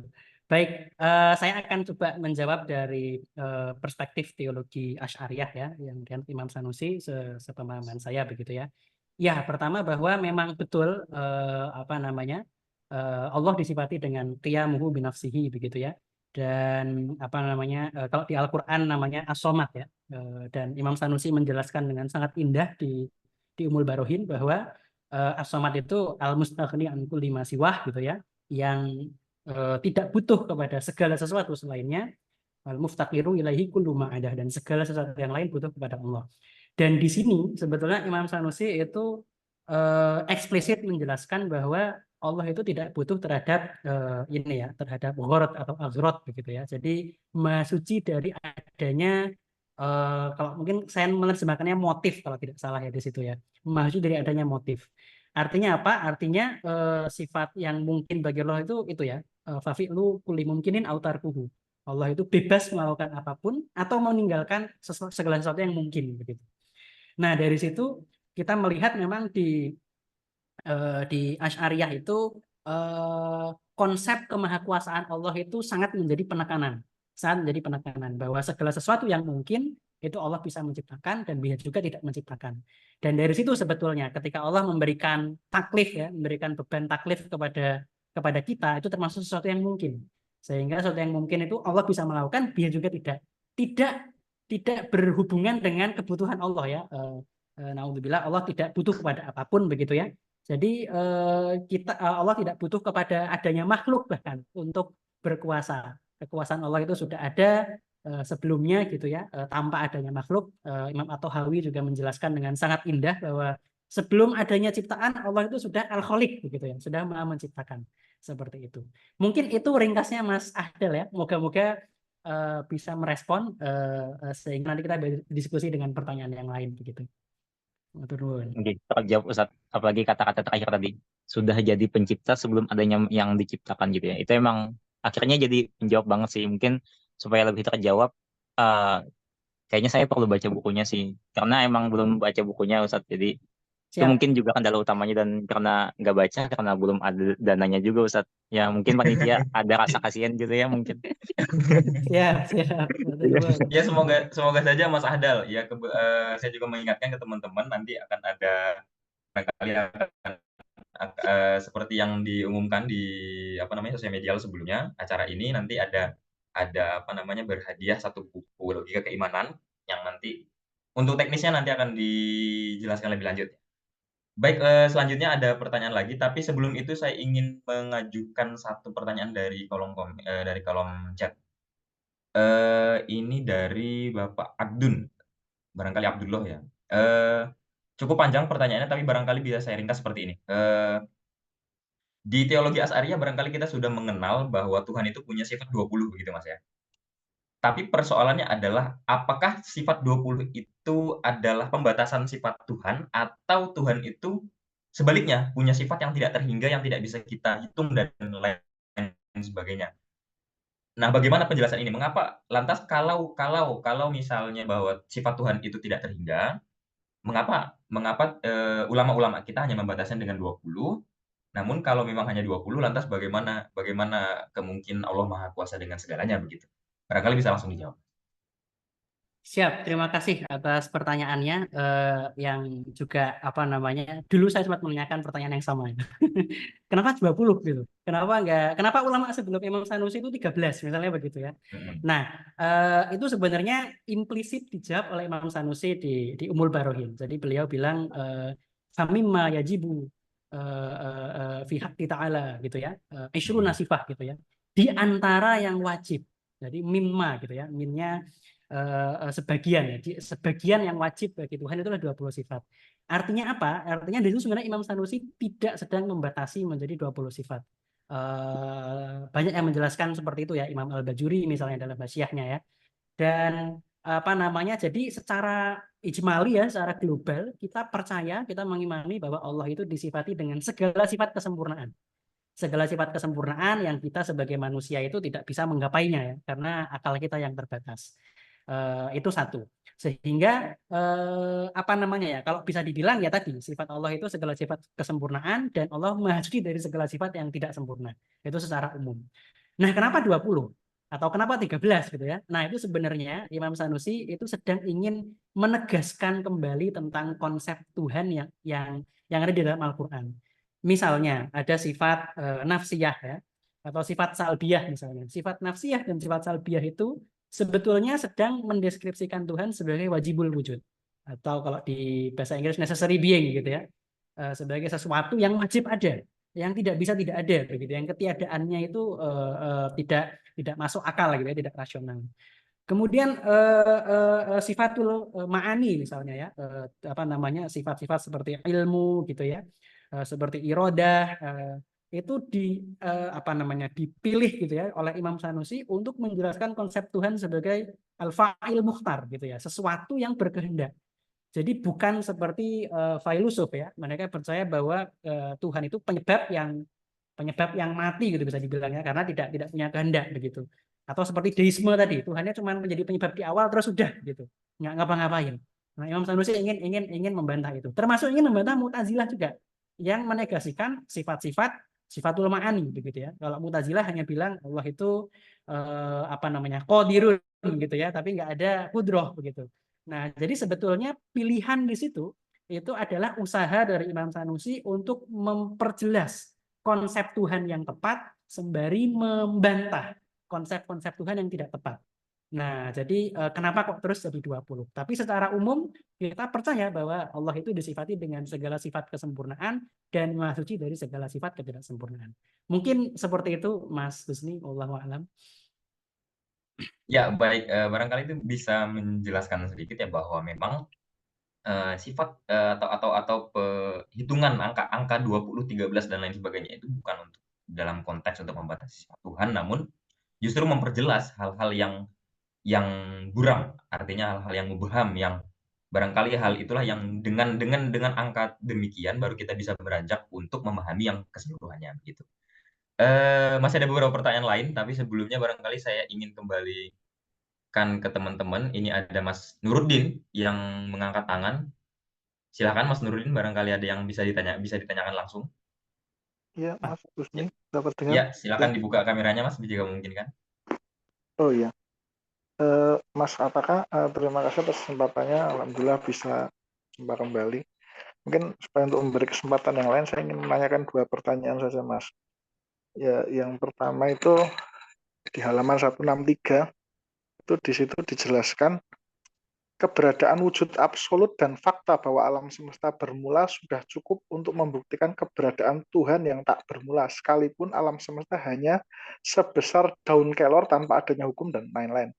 Itu jadi agak mikir ketika jenengan mengatakan seperti itu kan, di awal dikatakan intelligent design misalkan, itu tidak memuaskan karena bisa saja pencipta alien dan lain-lain. Nah, kalau begini, kalau dikatakan bahwa hanya cukup ya sampai daun kelor dan lain-lain, saya jadi bingung. Kemudian itu Tuhan yang, apakah itu Tuhan dalam Quran atau hanya teis begitu loh maksudnya? Karena kan kalau saya bandingkan, kalau Said Nursi mengatakan bahwa di dalam alam kita bisa melihat sifat-sifat Tuhan. Jadi kita bisa langsung melihat, ya kan? Apa namanya, maha kuasa, maha pemurah, maha masuk bisa melihat. Nah, kalau cuma daun kelor dan kemudian bahkan tidak ada hukum dan lain-lain, gimana kita bisa menetapkan Tuhan dan sifatnya itu? Saya masih bingung. Ini Tuhan teis tok gitu, tapi bukan monoteisme Islam atau gimana? Itu yang pertama. Yang kedua, tentang masalah halaman 160. Jadi ini terkait dengan intelligent design ya. Di sini dikatakan bahwa ketika muncul, tidak mungkin dijelaskan oleh penjelasan natural, mereka ingin langsung lompat kepada Tuhan. Kemudian sini kan dikatakan God of the game. Kalau saya melihat sendiri, maksudnya misalnya kayak di tulisannya Mayer begitu kan, sebenarnya mereka ingin mengembangkan argumen yang modest ya, yang mungkin juga saya, jadi mereka menggunakan argumen abduksi ya kan. Di sini juga dijelaskan di awal tuh soal misalkan Occam Razor dan lain-lain, tapi abduksi kan modelnya begini, ada jalanan tuh basah, kan kita bisa menginferensi kan, mengabduksi, mungkin karena hujan, mungkin karena disemprot, mungkin karena apa, tapi di situ paling tidak hipotesis Tuhan bisa masuk, gitu kan maksudnya. Memang tidak langsung kemudian langsung ditetapkan, memang mereka tidak langsung melompat, jadi justru mereka ingin mengatakan ya coba dibuka semuanya, termasuk di situ diantaranya adalah tadi yang kemudian fenomena kompleks itu menunjukkan desain gitu kan, termasuk Tuhan bisa dimasukkan kalau ada alien dan nggak apa-apa, dibuka dulu, nanti kemudian kita teliti satu persatu. Jadi bagi saya tidak lompat karena mereka tidak langsung menggunakan silogisme tapi abduksi. Jadi kemudian ya tadi semacam kayak detektif, kemudian nanti kalau menggunakan Occam nanti kemudian dicoret-coret mana tuh yang paling masuk akal. Masa ada alien nyemprot ya, itu kan ya mungkin aja, tapi apa iya, nah, mungkin itu aja Mas, terima kasih. Ya baik, terima kasih Mas Nuruddin. Ada 2 pertanyaan Mas Ataka. Barangkali bisa saya ringkas bahwa pertama itu tentang bagaimana alam sebagai bukti, alam yang bermula sebagai bukti bahwa Tuhan tidak bermula, menjadi reverse gitu. Dan yang kedua tentang intelligent design. Barangkali bisa langsung ditanggapi, Mas. Siap, terima kasih Mas Nuruddin. Alhamdulillah bisa berjumpa kembali dan kayaknya saya udah 3 kali mungkin ya ketemu di satu forum ya. Forumnya 2 kali di forum Bentala, 1 di sini, dan 1 kali waktu saya ngisi ya. Dan pertanyaan Mas Nuruddin selalu kritis dan membuat kita berpikir. Alhamdulillah, jadi teman diskusi yang menarik. Baik Mas Nuruddin. Pertama mungkin saya tanggapi yang pertama ya, tentang apakah kalau dunia itu seperti daun kelor saja begitu ya, itu cukup gitu untuk untuk membuktikan keberadaan Tuhan.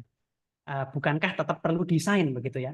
Bukankah tetap perlu adanya adanya keteraturan yang terlihat dan seterusnya begitu ya? Nah, di sini saya sebetulnya sedang berusaha, dan ini menurut saya debatable ya. Jadi feel free untuk tidak setuju begitu ya. Karena memang ada mutakalimun yang sepemahaman saya. Pertama begini, mutakalimun secara umum argumen keberadaan Tuhannya kan ada 2 ya. Dalilul imkan dan dalilul hudus yang umum ya. Bahwa dalilul imkan bahwa segala sesuatu yang mungkin itu butuh kepada sesuatu yang wajib. Atau dalilul hudus bahwa segala sesuatu yang bermula butuh sesuatu yang tidak bermula. Nah, itu argumen untuk membuktikan adanya wajibul wujud. Dan wajibul wujud saja itu sebenarnya tidak cukup. Karena tadi betul kata Mas Nurdin, bisa jadi ada yang berargumen bahwa ya sudah adanya Tuhannya itu Tuhan seperti sebab sebab yang mati gitu ya, tidak punya kehendak segala macam. Karena memang argumen dalilul imkan saja itu tidak secara eksplisit memberitahu kita tentang apakah Tuhan ini berkehendak atau bagaimana, itu tidak cukup eksplisit di situ. Nah, sebagian mutakalimun setahu saya mereka menggunakan dalil desain. Misalnya siapa ya? Misalnya Taftazani gitu ya, saya ingat saya, bahwa adanya desain di alam semesta itu menunjukkan bahwa wajibul wujud yang sudah dibuktikan dengan dalil imkan tadi itu disifati dengan ilmu, disifati dengan irodah, disifati dengan kudroh gitu ya. Dan semua itu pasti disifati dengan hayat gitu ya. Karena yang berilmu, yang berkuasa, yang berkehendak itu pasti hidup begitu. Dan itu memang sebagian mutakalimun berpendapat seperti itu, bahwa alam yang pencipta yang mungkin gitu ya, presisi gitu ya, biologi segala macam itu membuktikan bahwa ya pencipta alam semesta itu fa'il mukhtar, sesuatu yang hidup, yang berkehendak, bukan penyebab yang mati. Nah, tapi di Ummul Baraghin menariknya itu Imam Sanusi tidak menggunakan argumen tersebut untuk membuktikan sifat-sifat sifatul ma'aniyah dan sifatul ma'nawiyah. Mungkin kalau saya buka di sini ya, di argumen Imam Sanusi, wa ma burhanu wujubu ittisafihi ta'ala bil qudrati wal iradati wal ilmi wal hayati fali annahu law intafa syai'un minha lima wujida syai'un minal hawadith. Jadi menurut beliau bukti sifat-sifat ma'ani dan maknawiyah itu, kalau Tuhan tidak disifati dengan sifat-sifat tersebut, maka alam semesta itu tidak akan bermula. Nah, ini cukup menarik bagi saya karena di sini Imam Sanusi sedang ingin berkata bahwa fakta bahwa alam semesta itu tadinya tidak ada, lalu ada, itu pasti mengindikasikan adanya irodah. Pasti mengindikasikan adanya irodah. Jadi tadinya ada, sekarang tidak ada, itu pasti irodah. Karena kalau cuma sebab yang mati, sebabnya sudah ada kok. Alam semesta harusnya sudah ada bersama dengan sebabnya, kan begitu. Tapi di sini Imam Sanusi ingin berkata bahwa kalau dia tidak ada awalnya, kemudian ada, sedangkan Allah itu sudah ada sebelumnya gitu ya, maka pasti ada irodah di situ. Nah, ini mungkin mirip dengan yang dipaparkan Imam Ghazali ya saat di tahafud gitu ya. Saat berdialog dengan filosof begitu, bahwa tadi makanya dalilul hudus itu sangat sangat penting menurut saya bagi mutakalimun saat berdialog dengan filsuf. Karena filsuf itu percaya dalilul imkan, tapi mereka tidak percaya bahwa wajibul wujudnya itu fa'il mukhtar begitu ya. Nah, jadi menurut Imam Sanusi, kalau Anda percaya bahwa alam semesta itu hadis, that's it. Anda harus percaya bahwa ada irodah. Ada irodah berarti ada ilmu, berarti ada hayat dan seterusnya. Nah, jadi saya berusaha mengkontekstualisasikan pandangan Imam Sanusi tersebut dalam penjelasan yang tadi. Tapi again, saya juga mendapati mutakalimun yang lain sedikit berbeda, bahwa lebih fokus ke itqon tadi ya, bahwa alam semesta teratur, ada desain, sehingga pasti wajibul wujudnya itu berkehendak, mempunyai kekuatan, mempunyai pengetahuan, dan seterusnya. Nah,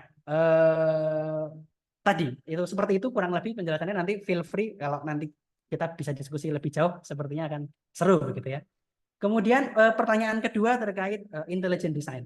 Betul, saya aware juga bahwa memang ada kalangan intelligent design yang mengemukakan intelligent design itu atau memformulasikan intelligent design itu sebagai alternatif dari neo-Darwinism evolution ya, evolusi neo-Darwinisme. Karena menurut mereka ada irreducible complexity ya, kompleksitas yang tidak bisa dipecah-pecah, yang tidak bisa disusun dari sesuatu yang lebih sederhana gitu ya. Jadi penjelasan terbaiknya adalah intelligent designer. Dan memang ada yang open, Mas Nurdin. Silakan intelligent designernya ini bisa apapun gitu ya, bisa alien, bisa segala macam. Kalau berhenti di situ, saya kira it's okay. Dalam artian monggo, karena itu kan berarti kan sedang mengemukakan teori sains ya. Jadi kita diskusinya di ranah saintifik. apakah itu didukung oleh bukti yang kuat atau tidak atau bagaimana. Tetapi at least tokoh lain gitu ya, atau dari bacaan saya yang lain gitu ya, ya misalnya Harun Yahya begitu, itu ya yang saya baca adalah tadi ya ini kandidat yang paling baiknya adalah Tuhan begitu. Kandidat yang paling baiknya adalah Tuhan. Nah, sebetulnya berkata bahwa kandidatnya adalah Tuhan itu bagi saya apa ya? Mungkin masih apa namanya ya? Monggo gitu. Tapi begini, ketika itu dianggap sebagai argumen utama keberadaan Tuhan, nah menurut saya masalahnya di situ. Kenapa? Karena misalnya nanti sains bisa menjelaskan munculnya kehidupan misalnya. Sains bisa menjelaskan adanya munculnya informasi di DNA misalnya. Misalnya bukan gara-gara alien, misalnya gitu ya, kan kita tidak tahu. Misalnya bukan gara-gara alien, misalnya gara-gara yang lain. Nah, bagi saya ini sangat God of the gaps gitu ya.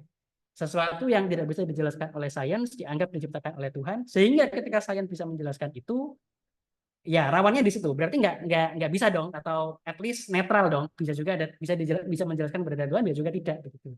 Nah, poin saya cuma di situ karena saya banyak ketemu Muslim yang seperti mengira bahwa intelijen atau seperti mengira bahwa adanya desain itulah bukti keberadaan Tuhan.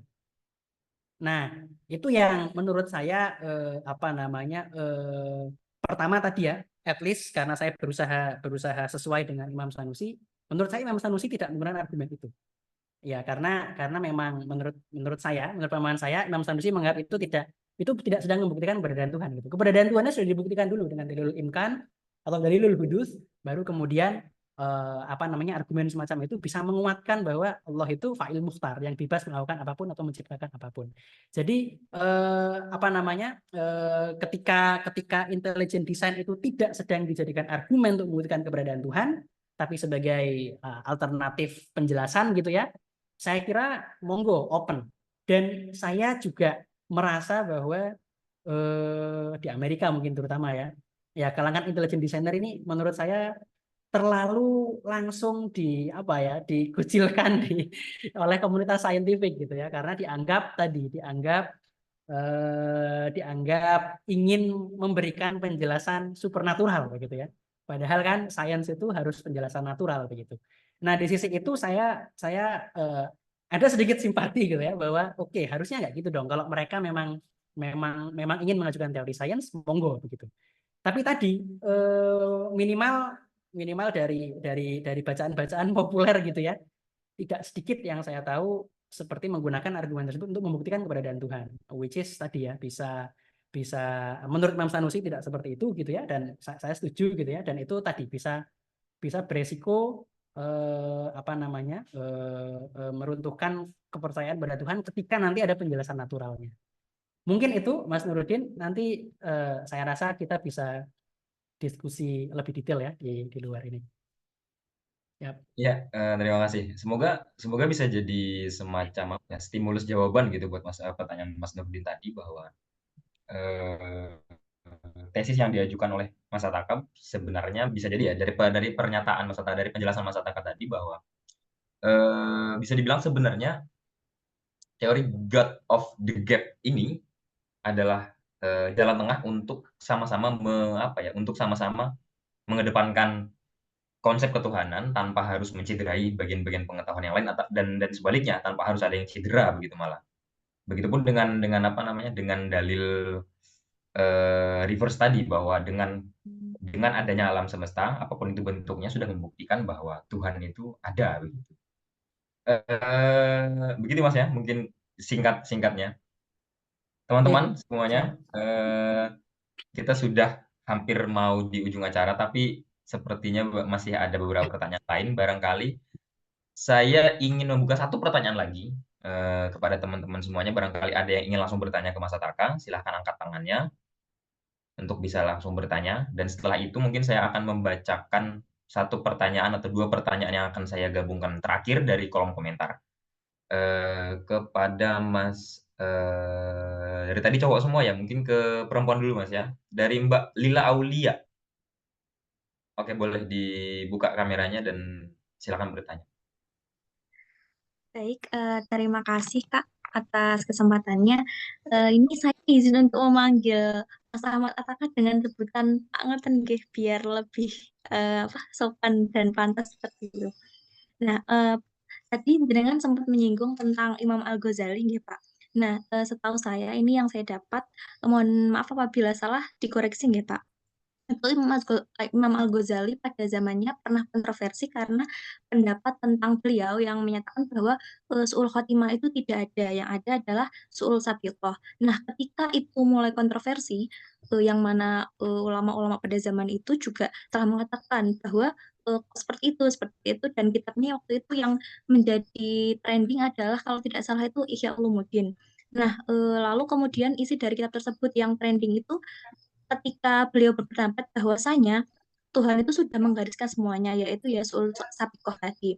Nah, sedangkan kan kita sebagai manusia itu disuruh untuk bagaimana kita berusaha, kemudian bertawakal dan lain sebagainya, kemudian akan mendapatkan hasil sesuai dengan apa yang kita usahakan. Tapi mengingat dari su'ul sabiqah tersebut, berarti kalau kita berusaha segimanapun, berdoa dan lain sebagainya itu tidak akan mengubah takdir tersebut seperti itu. Tapi kalau semisal kita nanti berpikiran bahwa segala sesuatu sudah ditakdirkan oleh Allah, nanti cenderungnya ke paham Jabariyah seperti itu. Terima kasih, Pak.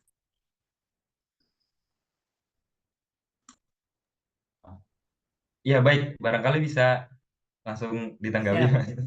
Terima kasih Mbak Lila ya. Ini apa namanya? Katanya sebagian orang itu pertanyaan paling tua dalam sejarah filsafat ya, tentang takdir dan kehendak bebas gitu ya. Dan itu mungkin akan jadi pembahasan yang kalau apa namanya dibahas mendalam itu akan ini ya, akan memakan waktu yang lama, mungkin itu musyawarah buku yang lain begitu ya. Nah, mungkin saya memberikan sedikit apa namanya sedikit apa namanya ya penjelasan begitu ya, karena memang tidak bisa mendalam karena keterbatasan waktu. Iya betul. Pertama memang di teologi Asy'ariyah itu in principle kita percaya bahwa segala sesuatu yang terjadi kan sesuatu yang mungkin ya, dan sesuatu yang mungkin itu pasti butuh kepada sesuatu yang wajib. Artinya segala sesuatu yang terjadi setiap saat itu pasti terjadi atas kehendak Allah dan pasti terjadi atas kekuasaan atau kudrah Allah begitu. Tidak ada sesuatu pun yang terjadi tanpa kehendak Allah. Bahkan perbuatan manusia sekalipun. Jadi kita melakukan sesuatu yang baik, yang buruk itu terjadi atas kehendak Allah, terjadi atas kekuasaan Allah. Jadi memang salah satu titik tengkarnya dengan Mu'tazilah kan di situ ya, bahwa Mu'tazilah percaya bahwa apa namanya manusia itu menciptakan sendiri nih apa namanya perbuatannya baik dan buruk karena mereka tidak mau menisbatkan baik dan buruk pada Allah begitu ya. Dan itu yang apa namanya para mutakallimun itu mengkritik di situ. Karena pertama tadi bukti rasionalnya, segala sesuatu yang mungkin. Nah, kan perbuatan kita kan mungkin ya, berarti butuh kepada sesuatu yang wajib. Tidak mungkin keluar dari sesuatu dari kehendak Allah maupun dari kekuasaan Allah. Itu satu. Nah, kemudian pertanyaannya kan lalu apa namanya? Apakah lalu di mana fungsi usaha ya? Dan disitulah apa namanya? Para mutakallimun tadi menjelaskan dengan konsep kasab ya. Lahu ma kasabat wa 'alaiha ma kasabat gitu ya. Laha ma kasabat wa 'alaiha ma kasabat. Baginya adalah sesuatu yang dia upayakan gitu ya, atau yang dia apa namanya? Acquire gitu ya, kalau mungkin di bahasa Inggris gitu ya. Dan apa namanya? Dan itu akan mendatangkan kebaikan dan bisa mendatangkan keburukan, akan mendatangkan konsekuensi lah seperti itu. Jadi perbuatannya itu dikehendaki oleh Allah. Karena kalau tidak dikehendaki oleh Allah, begitu banyak perbuatan buruk ya di dunia ini ya. Berarti ada begitu banyak yang tidak dikehendaki oleh Allah gitu ya. Waliyadzubillah. Dan apa namanya? Tetapi memang manusia adanya kehendak bebas pada manusia pun juga atas kehendak Allah. Nah, sehingga manusia mendapatkan apa namanya? Konsekuensi dari apa yang dia lakukan. In principle seperti itu, saya tahu pembahasannya mungkin tidak bisa mendalam dan setahu saya, pembacaan saya di Ihya pun Imam Al-Ghazali tidak secara eksplisit atau clear cut gitu ya, karena beliau bilang secara syariat manusia harus berbuat, tapi secara hakikat segala sesuatu terjadi kehendak Allah gitu ya. Jadi wallahu a'lam apa namanya atas detailnya, tapi moga-moga ini memberikan gambaran gitu ya tentang bagaimana konsep kasut dan bagaimana konsep takdir seperti itu. Ya, barangkali itu bisa menjadi satu ringkasan ya tentang apa namanya tentang konsep. Ya barangkali kalau mau lebih jauh teman-teman barangkali juga sudah tidak asing lagi tentunya dengan istilah Jabariyah dan Qadariyah dan segala macamnya. Dan saya kira itu bisa menjadi satu ringkasan untuk mencari jalan tengah bagaimana sebenarnya kita memandang konsep itu gitu Mas ya. Ya teman-teman, barangkali saya ingin membacakan beberapa pertanyaan. Barangkali saya coba rangkum saja Mas ya. Dari yang ada di kolom chat. Baik. Pertama mungkin begini, ada dari Mbak Siti Nurhafizah. Baik, izin bertanya. Sebenarnya pertanyaan ini cukup ini banget, bagaimana sains memandang konsep Tuhan yang tidak tampak dalam pandangan secara zahir? Apakah tidak dapat diteliti secara apakah bagaimana sains memandang sesuatu yang tidak dapat diteliti itu sendiri gitu? Apakah sains menafikan adanya ketuhanan dan kemudian bagaimana sains memandang awal mula terciptanya alam semesta? Sebenarnya pertanyaan-pertanyaan semacam ini dari Mbak Nurhafiza barangkali pertanyaan-pertanyaan semacam ini sudah tuntas dibahas oleh Mas Ataka di dalam bukunya dan dengan bahasa yang sangat lugas dan seperti mengikuti gaya Imam Sanusi yang straightforward yang langsung to the point. Tapi mungkin barangkali ingin sedikit ditambahi, barangkali nanti sedikit saja Mas. Itu pertanyaan pertama. Kedua, dari Mbak Fadilah Noviantika, izin bertanya, terkait pilihan-pilihan yang dihadapkan kepada manusia. Barangkali ini saya kira tentang takdir kembali, di hadapan apakah Allah Subhanahu wa Ta'ala sudah ngeset itu semua di Lauhul Mahfuz, dan apakah pertanyaan tentang pilihan-pilihan ini yang sudah diset Allah di Lauhul Mahfuz akan mengarahkan kita untuk mengikuti Jabariyah, begitu. Tadi sebenarnya sudah disinggung juga sama Mas Ataka, barangkali nanti bisa diringkas sedikit saja, dengan ringkas saja. Kemudian pertanyaan terakhir dari Mas Muhammad bin Badr. Di cover buku dicantumkan tulisan kontra nalar ateisme baru. Pertanyaannya Mas Badr ini adalah, apakah buku ini membenarkan konklusi bahwa orang yang logis dan saintifik itu pilihannya hanya ada dua, Islam atau menjadi ateis? Nah, pertanyaan yang kedua, apakah kesimpulan tersebut lahir dari Imam Sanusi? Apakah Imam Sanusi menulis karya Ummul Barohin tentunya, untuk mengcounter, untuk membantah nalar-nalar ateisme, atau hal tersebut, kontra tersebut lahir dari pemikirannya Ustadz Ataka sendiri, begitu? Atau Ustadz Ataka sendiri yang menebalkan kontra nalar ini, begitu? Barangkali itu Mas, 3 pertanyaan itu, yang 2 barangkali bisa diringkas saja, barangkali tadi juga sudah disampaikan sedikit. Monggo Mas. Siap, Mas Husni. Ini 3 pertanyaan yang sebenarnya sangat berbeda-beda. Ya, mungkin yang soal takdir tadi saya sudah sempat menyinggung ya saat membahas pertanyaan Mbak Lila. Jadi mungkin saya akan move ke pertanyaan selanjutnya yang tentang bagaimana sains memandang Tuhan sebagai kan sesuatu yang tidak bisa tidak tampak dalam pandangan secara zahir gitu istilahnya ya. Nah, itu bagaimana? Dan memang betul. Jadi yang beberapa tokoh gitu ya, itu argumennya memang ini gitu ya, divine hiddenness gitu kalau katanya orang Inggris ya, tidak tampak, tidak terlihat gitu. Padahal bagi mereka gitu ya, bagi sebagian mereka ya, yang tidak tampak ya berarti tidak ada, kan begitu. Yang tidak kelihatan ya berarti tidak ada, yang tidak bisa dijelaskan secara natural berarti tidak ada, kan seperti itu ya. Dan ini sebenarnya bukan barang baru ya, karena misalnya di Al-Baqarah itu kisah Nabi Musa dengan Bani Israel ya, itu Bani Israel sampai bilang lan nu'mina laka hatta narallaha jahratan. Kami tidak akan beriman sebelum kami melihat Allah dengan jelas, dengan zahir tadi misalnya ya. Nah, itu sebenarnya attitude yang banyak muncul juga.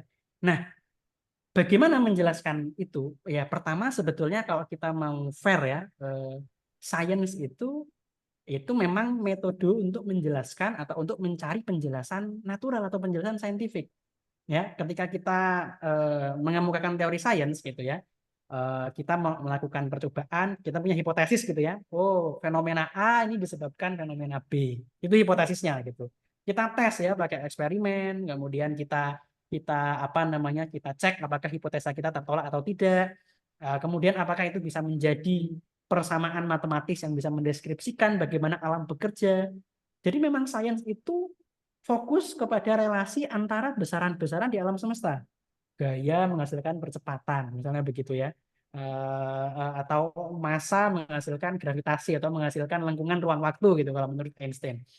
Jadi memang harus sesuatu yang bisa diindra atau bisa dideteksi menggunakan instrumen.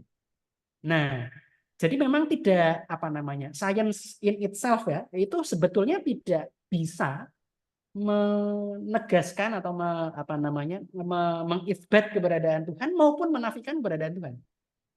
Itu sudah di luar domain sains sebetulnya. Nah, memang sebagian menganggap bahwa sains itu satu-satunya sumber pengetahuan begitu ya. Itu saintisme, atau sebagian menganggap yang tidak bisa diindra atau dideteksi oleh instrumen itu tidak ada, itu namanya naturalisme gitu ya. Nah, yang keliru itu. Jadi bukan sainsnya, tapi naturalismenya atau saintismenya gitu. Nah, itu yang Imam Sanusi di buku ini dan para mutakalimun ya, itu ingin menjelaskan di situ salahnya itu di epistemologinya. Bahwa seolah-olah sains saja satu-satunya sumber pengetahuan atau indera saja satu-satunya sumber pengetahuan. Padahal kita punya sumber pengetahuan yang lain yang juga valid. Dan bahkan sains itu sendiri butuh kepada asumsi-asumsi tertentu. Misalnya sains punya asumsi bahwa kalau ada penyebab A, ya berarti nanti muncul B kan gitu. Berulang-ulang gitu ya. Padahal tidak ada yang bisa menggaransi itu loh. Sekarang ada gaya, apakah harus besok itu gayanya menyebabkan percepatan yang sama? Kan sebenarnya nggak ada. Saya mengasumsikan itu. Nah, mengasumsikan ada keteraturan di alam semesta kan seperti itu. Nah, jadi kekeliruannya di situ. Jadi kalau mau fair tadi, sains mestinya tidak bisa membuktikan keberadaan Tuhan, sekaligus tidak bisa membuktikan ketidakberadaan Tuhan. Nah, jadi memang posisinya Tuhan itu di luar domain sains begitu. Nah, bagaimana sains memandang awal mula terciptanya alam semesta? Ya, kalau bagi sains ya di awal alam semesta ada kalau dulu Big Bang gitu ya. Sekarang misalnya ada yang sudah menarik mundur lagi jadi inflation segala macam. Ya bermula dari situ. Dan sains akan bilang ya sebelum itu gitu ya, sebelum dalam tanda kutip, karena sebenarnya waktunya juga bermula di situ gitu kalau menurut sains ya. Sebelum itu tidak ada penyebab, nggak ada sebelum, karena memang alam semestanya tidak ada, ruang dan waktunya tidak ada gitu. Dan sains akan berhenti di situ karena memang fokus kepada sesuatu yang bisa diindra atau diobservasi gitu ya. Nah, tapi bukan berarti tidak ada penyebab. Nah, dan disitulah kemudian argumen akalnya Imam Sanusi digunakan gitu ya. Bahwa tidak mungkin ada sesuatu di antara dua kemungkinan misalnya ada ataupun tiada gitu ya, yang tercipta dengan sendirinya tanpa adanya sebab lain. Karena ada dan tidak ada itu katakanlah 50-50 gitu. Meskipun ada juga yang berargumen tidak ada itu lebih berat bobotnya kan gitu. Katakanlah 50-50.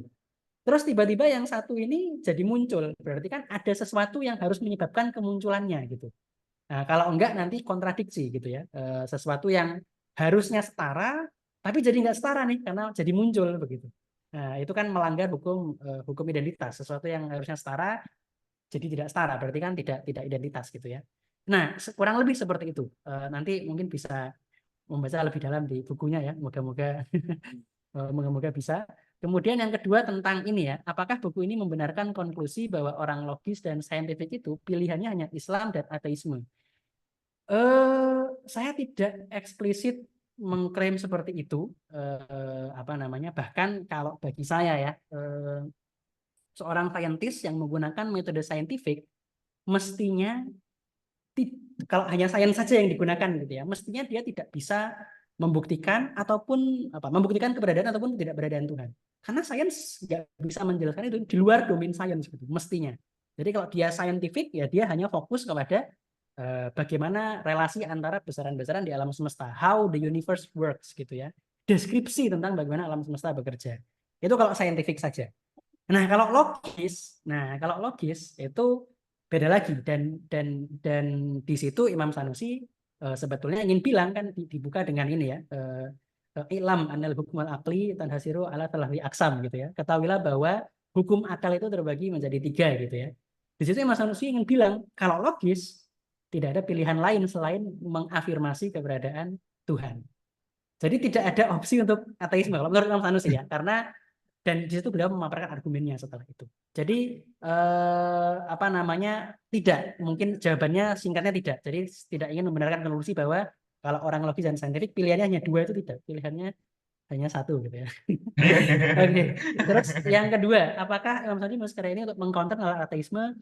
Sebetulnya setahu saya tidak spesifik ya. Jadi beliau menulis ini apa namanya? Ya tentu berdialog dengan tantangan di zamannya, dan tantangan di zaman beliau itu sebelum itu sebenarnya kan tantangannya Mu'tazilah, kemudian filosof ya, falsafah begitu. Dan kalau Kiai Abdul Wahab Ahmad ya dalam prolog prolog atau epilog di buku ini itu beliau epilog ya menceritakan bahwa ya tadi dulu itu menolak falsafah gitu ya, Al-Ghazali misalnya ya. Tapi kemudian setelah beliau Ar-Razi, Taftazani, Iji, Jurjani misalnya ya, itu malah berusaha meleburkan kalam dengan falsafah gitu. Jadi beliau apa ya? Mungkin kalau karyanya Ar-Razi sekarang misalnya itu kita bisa melihat sebagai karya saintifik sekaligus filosofis sekaligus Islami gitu ya. Nah, kurang lebih seperti itu mungkin. Nah, tapi kan bukunya jadi tebel tuh ya. Al-Mawaqif misalnya ya. Mungkin ini Mas Husni yang dulu belajar di Al-Azhar ya. Bukunya sangat tebel, ada Umur Ammah, ada Makulat. Apa ya? Ya orang awam gitu ya misalnya mau baca itu mungkin ini duluan, keder duluan gitu ya. Dan yang dilakukan Imam Sanusi sebetulnya ingin mengembalikan apa namanya? Ya ingin menyediakan alternatif dari itu, bahwa orang-orang awam itu tidak butuh sampai segitunya gitu ya. Tentu itu dibutuhkan oleh saintis di era itu begitu mungkin ya. Tapi menurut Imam Sanusi orang awam butuhnya tadi ya argumen saripati intinya saja yang merangkum argumen-argumen di balik 2 kalimat syahadat. Intinya seperti itu. Jadi pemahaman saya tidak spesifik mengcounter nalar ateisme begitu ya. Sebetulnya saya pribadi juga tidak spesifik ya. Meskipun setelah diskusi dengan teman-teman Turas akhirnya dipilihlah kata-kata itu ya apa namanya kontra nalar ateisme baru gitu ya. Sebenarnya tidak eksplisit, tetapi apa namanya lebih ke tadi ya naturalisme, which is sebenarnya ya ateisme juga gitu ya. Nah tapi ya itu mungkin lebih ke kontekstualisasi saya karena memang itu pertanyaan-pertanyaan yang mengganggu saya waktu dulu gitu ya. Jadi ya kan Mu'tazilah sekarang mungkin sudah tidak ada gitu ya secara real gitu ya. Nah, kalau dulu ada falsafah ya, kalau sekarang naturalis ini menurut saya. Kalau dulu ada falsafah, sekarang naturalis ini yang ya seperti Carl Sagan atau Hawking tadi yang muncul sehingga ya tadi menurut saya argumen-argumen Imam Sanusi masih relevan, dan itu kenapa saya berusaha mengkontekstualisasikan di situ untuk menjawab pertanyaan-pertanyaan tadi. Mungkin itu Mas Husni. Ya, baik Mas. Terima kasih ininya pencerahannya. Ya barangkali saya kira sudah terjawab ya teman-teman, banyak hal tadi yang dijelaskan oleh Mas Afka. Khususnya tadi tentang pandangan bagaimana ya, panjangnya adalah tentang bagaimana sebenarnya sains secara khusus memandang agama, dan sebaliknya bagaimana agama memandang sains, dan pertentangan antara keduanya atau dialektika antara keduanya bagaimana kemudian berlangsung begitu. Untuk apa namanya, untuk persoalan tentang logis saintifik, nalar ateisme dan segala macamnya, ya barangkali kita bisa menyimpulkan dari penjelasan Mas Attaka tadi bahwa barangkali saintifik itu agak berbeda jalur, agak berbeda konsep, namun ketika kita membicarakannya tentang logis, kalau kita bicara soal logis atau tidak logis, pilihannya ada satu gitu. Pilihannya ada satu, tidak ada ateisme, yang ada adalah Islam. Ya baik teman-teman, saya kira di acara ini juga saya ingin kita semua ikut merayakan sebuah kabar gembira bagi saya, yang tadinya seperti Mas Attaka tadi sampaikan di awal, bahwa ketika di awal-awal proses proses kreatif dari karya ini sendiri, Mas Attaka sendiri sempat ragu apakah karyanya akan ada banyak pembaca, dan alhamdulillah karya ini terbit pertama kali di bulan Januari di tahun 2024, karya pembuka tahun 2024 bagi Turus Pustaka, dan alhamdulillah di akhir di akhir bulan Februari, di bulan kedua, baru sekitar 1,5 bulan, buku ini alhamdulillah sudah naik cetakan kedua, begitu teman-teman. Untuk ininya, dan saya sudah mengabari juga ke Mas Ataka bahwa alhamdulillah Mas, sambutan para pembaca untuk buku ini sangat hangat sekali, sangat banyak sekali sambutannya, sangat baik. Iya, dan dari acara ini sendiri banyaknya pertanyaan tadi yang simpang, yang silang sengketa dan segala macamnya, banyaknya pertanyaan yang muncul dari teman-teman semuanya, dari para pembaca semuanya, baik yang ingin berdiskusi panjang lebar ataupun yang bertanya pemahamannya. Saya kira ini juga menjadi tanggung jawab bagi penulis yang tadinya ragu untuk apakah buku ini, apakah tulisan ini akan ada yang bacanya. Barangkali sekarang tanggung jawabnya adalah untuk meneruskan tulisan selanjutnya, Mas. Barangkali menjadi tanggung jawab bagi penulis untuk memberikan sequel lanjutan, bagaimana pemahaman tentang Islam dan sains ini, atau akidah Islam yang ditilik dari sains modern ini harus berlanjut. Tampak sekali tadi banyak sekali pertanyaan-pertanyaan yang rasanya masih belum memuaskan para pembaca, begitu Mas. Semoga itu juga bisa bisa terrealisasi segera. Kita doakan bersama teman-teman di tengah kesibukan beliau. Baik, barangkali kita masuk di ujung acara, teman-teman. Sebelum saya kembalikan ke Mbak Kunti dan tentunya saya berikan kesempatan buat Mas Ataka untuk closing statement. Saya ingin memberikan satu pertanyaan pribadi barangkali, bahwa dari sekian banyak penjelasan pencerahan dari Mas Ataka tadi, termasuk bahkan penjelasan Mas Ataka yang barangkali bisa saya anggap sebagai pembelaan terhadap sains di tengah era sains itu tidak membela agama. Apa pilihannya?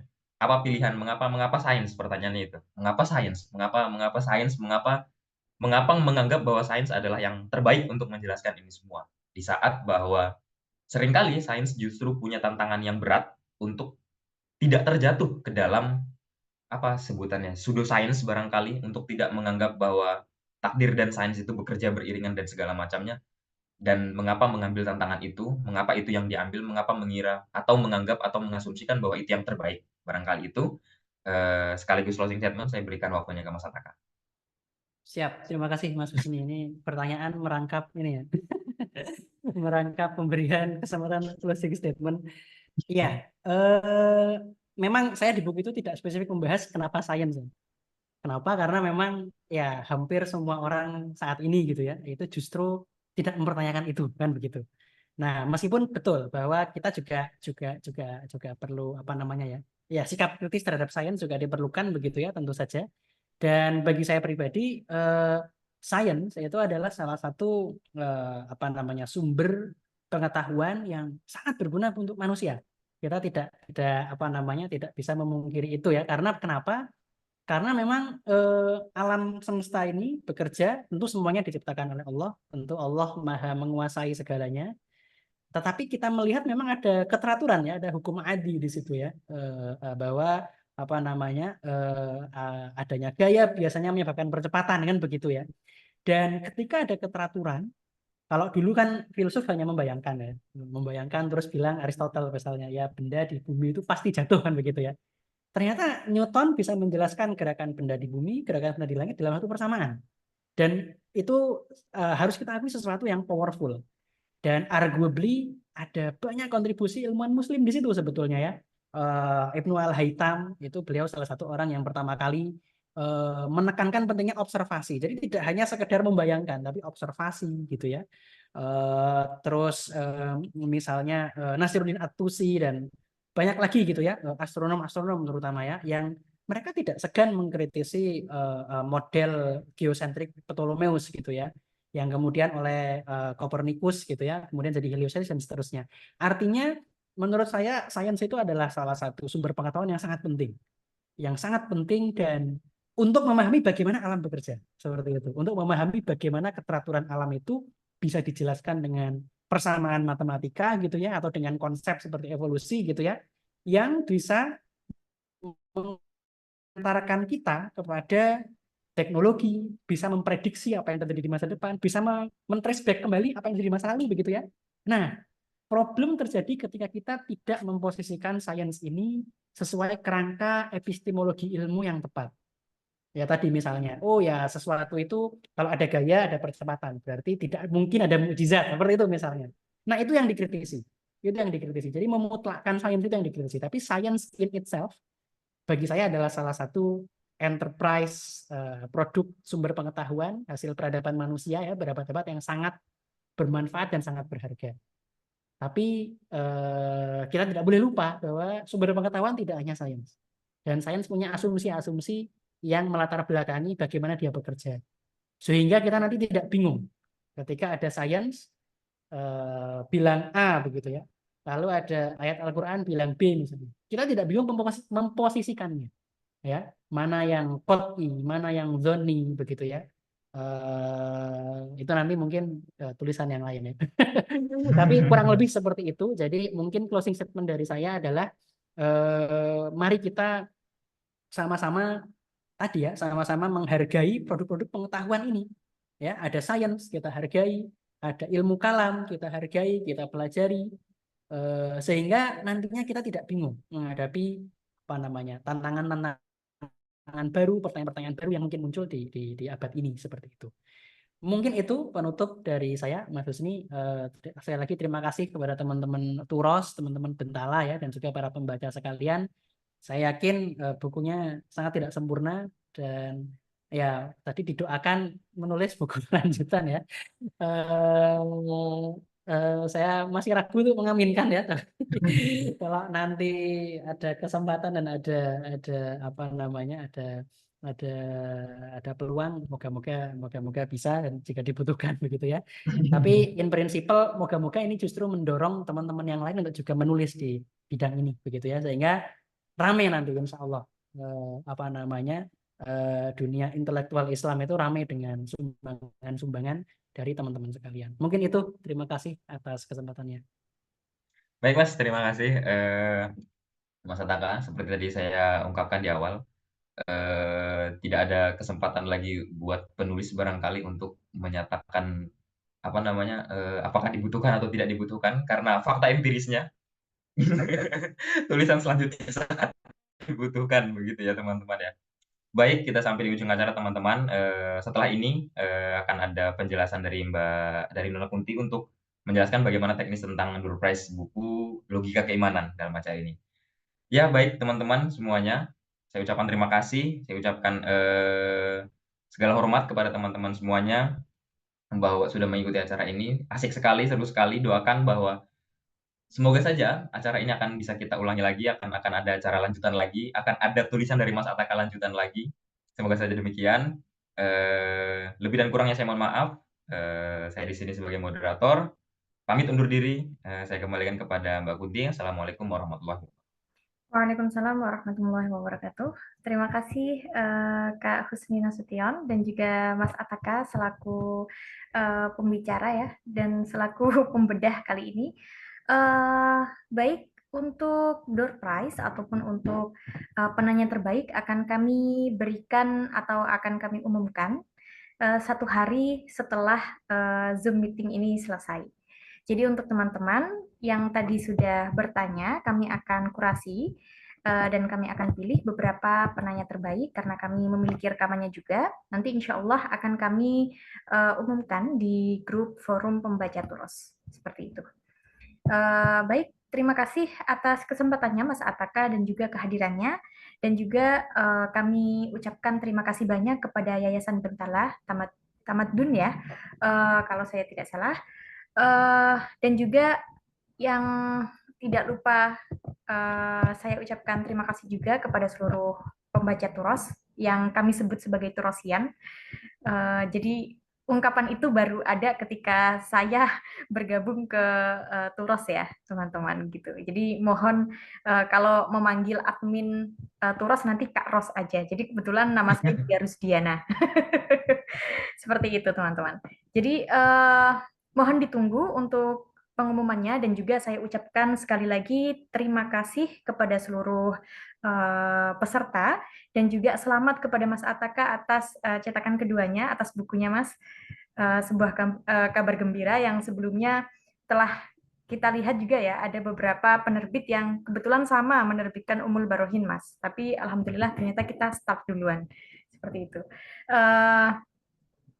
Kurang lebihnya di sini saya sebagai Master of Ceremony mengucapkan banyak beribu-ribu maaf untuk adanya kendala barangkali dan juga adanya beberapa teknis yang tidak sesuai. Sebelum ini tadi saya sudah berfoto sedikit meskipun kita sepertinya tidak berkenan untuk membuka ini ya teman-teman. Tadi saya sudah rekam. Terima kasih atas 43 partisipan yang stay sampai sekarang. Saya Kunti Zulfa Rusdiana Dewi, kurang lebihnya mohon maaf apabila terdapat banyak kesalahan. Billahi taufiq wal hidayah. Wassalamualaikum warahmatullahi wabarakatuh. Terima kasih banyak rekan-rekan sekalian. Terima kasih Mas Ataka. Terima kasih Mas Ataka. Semoga bisa segera.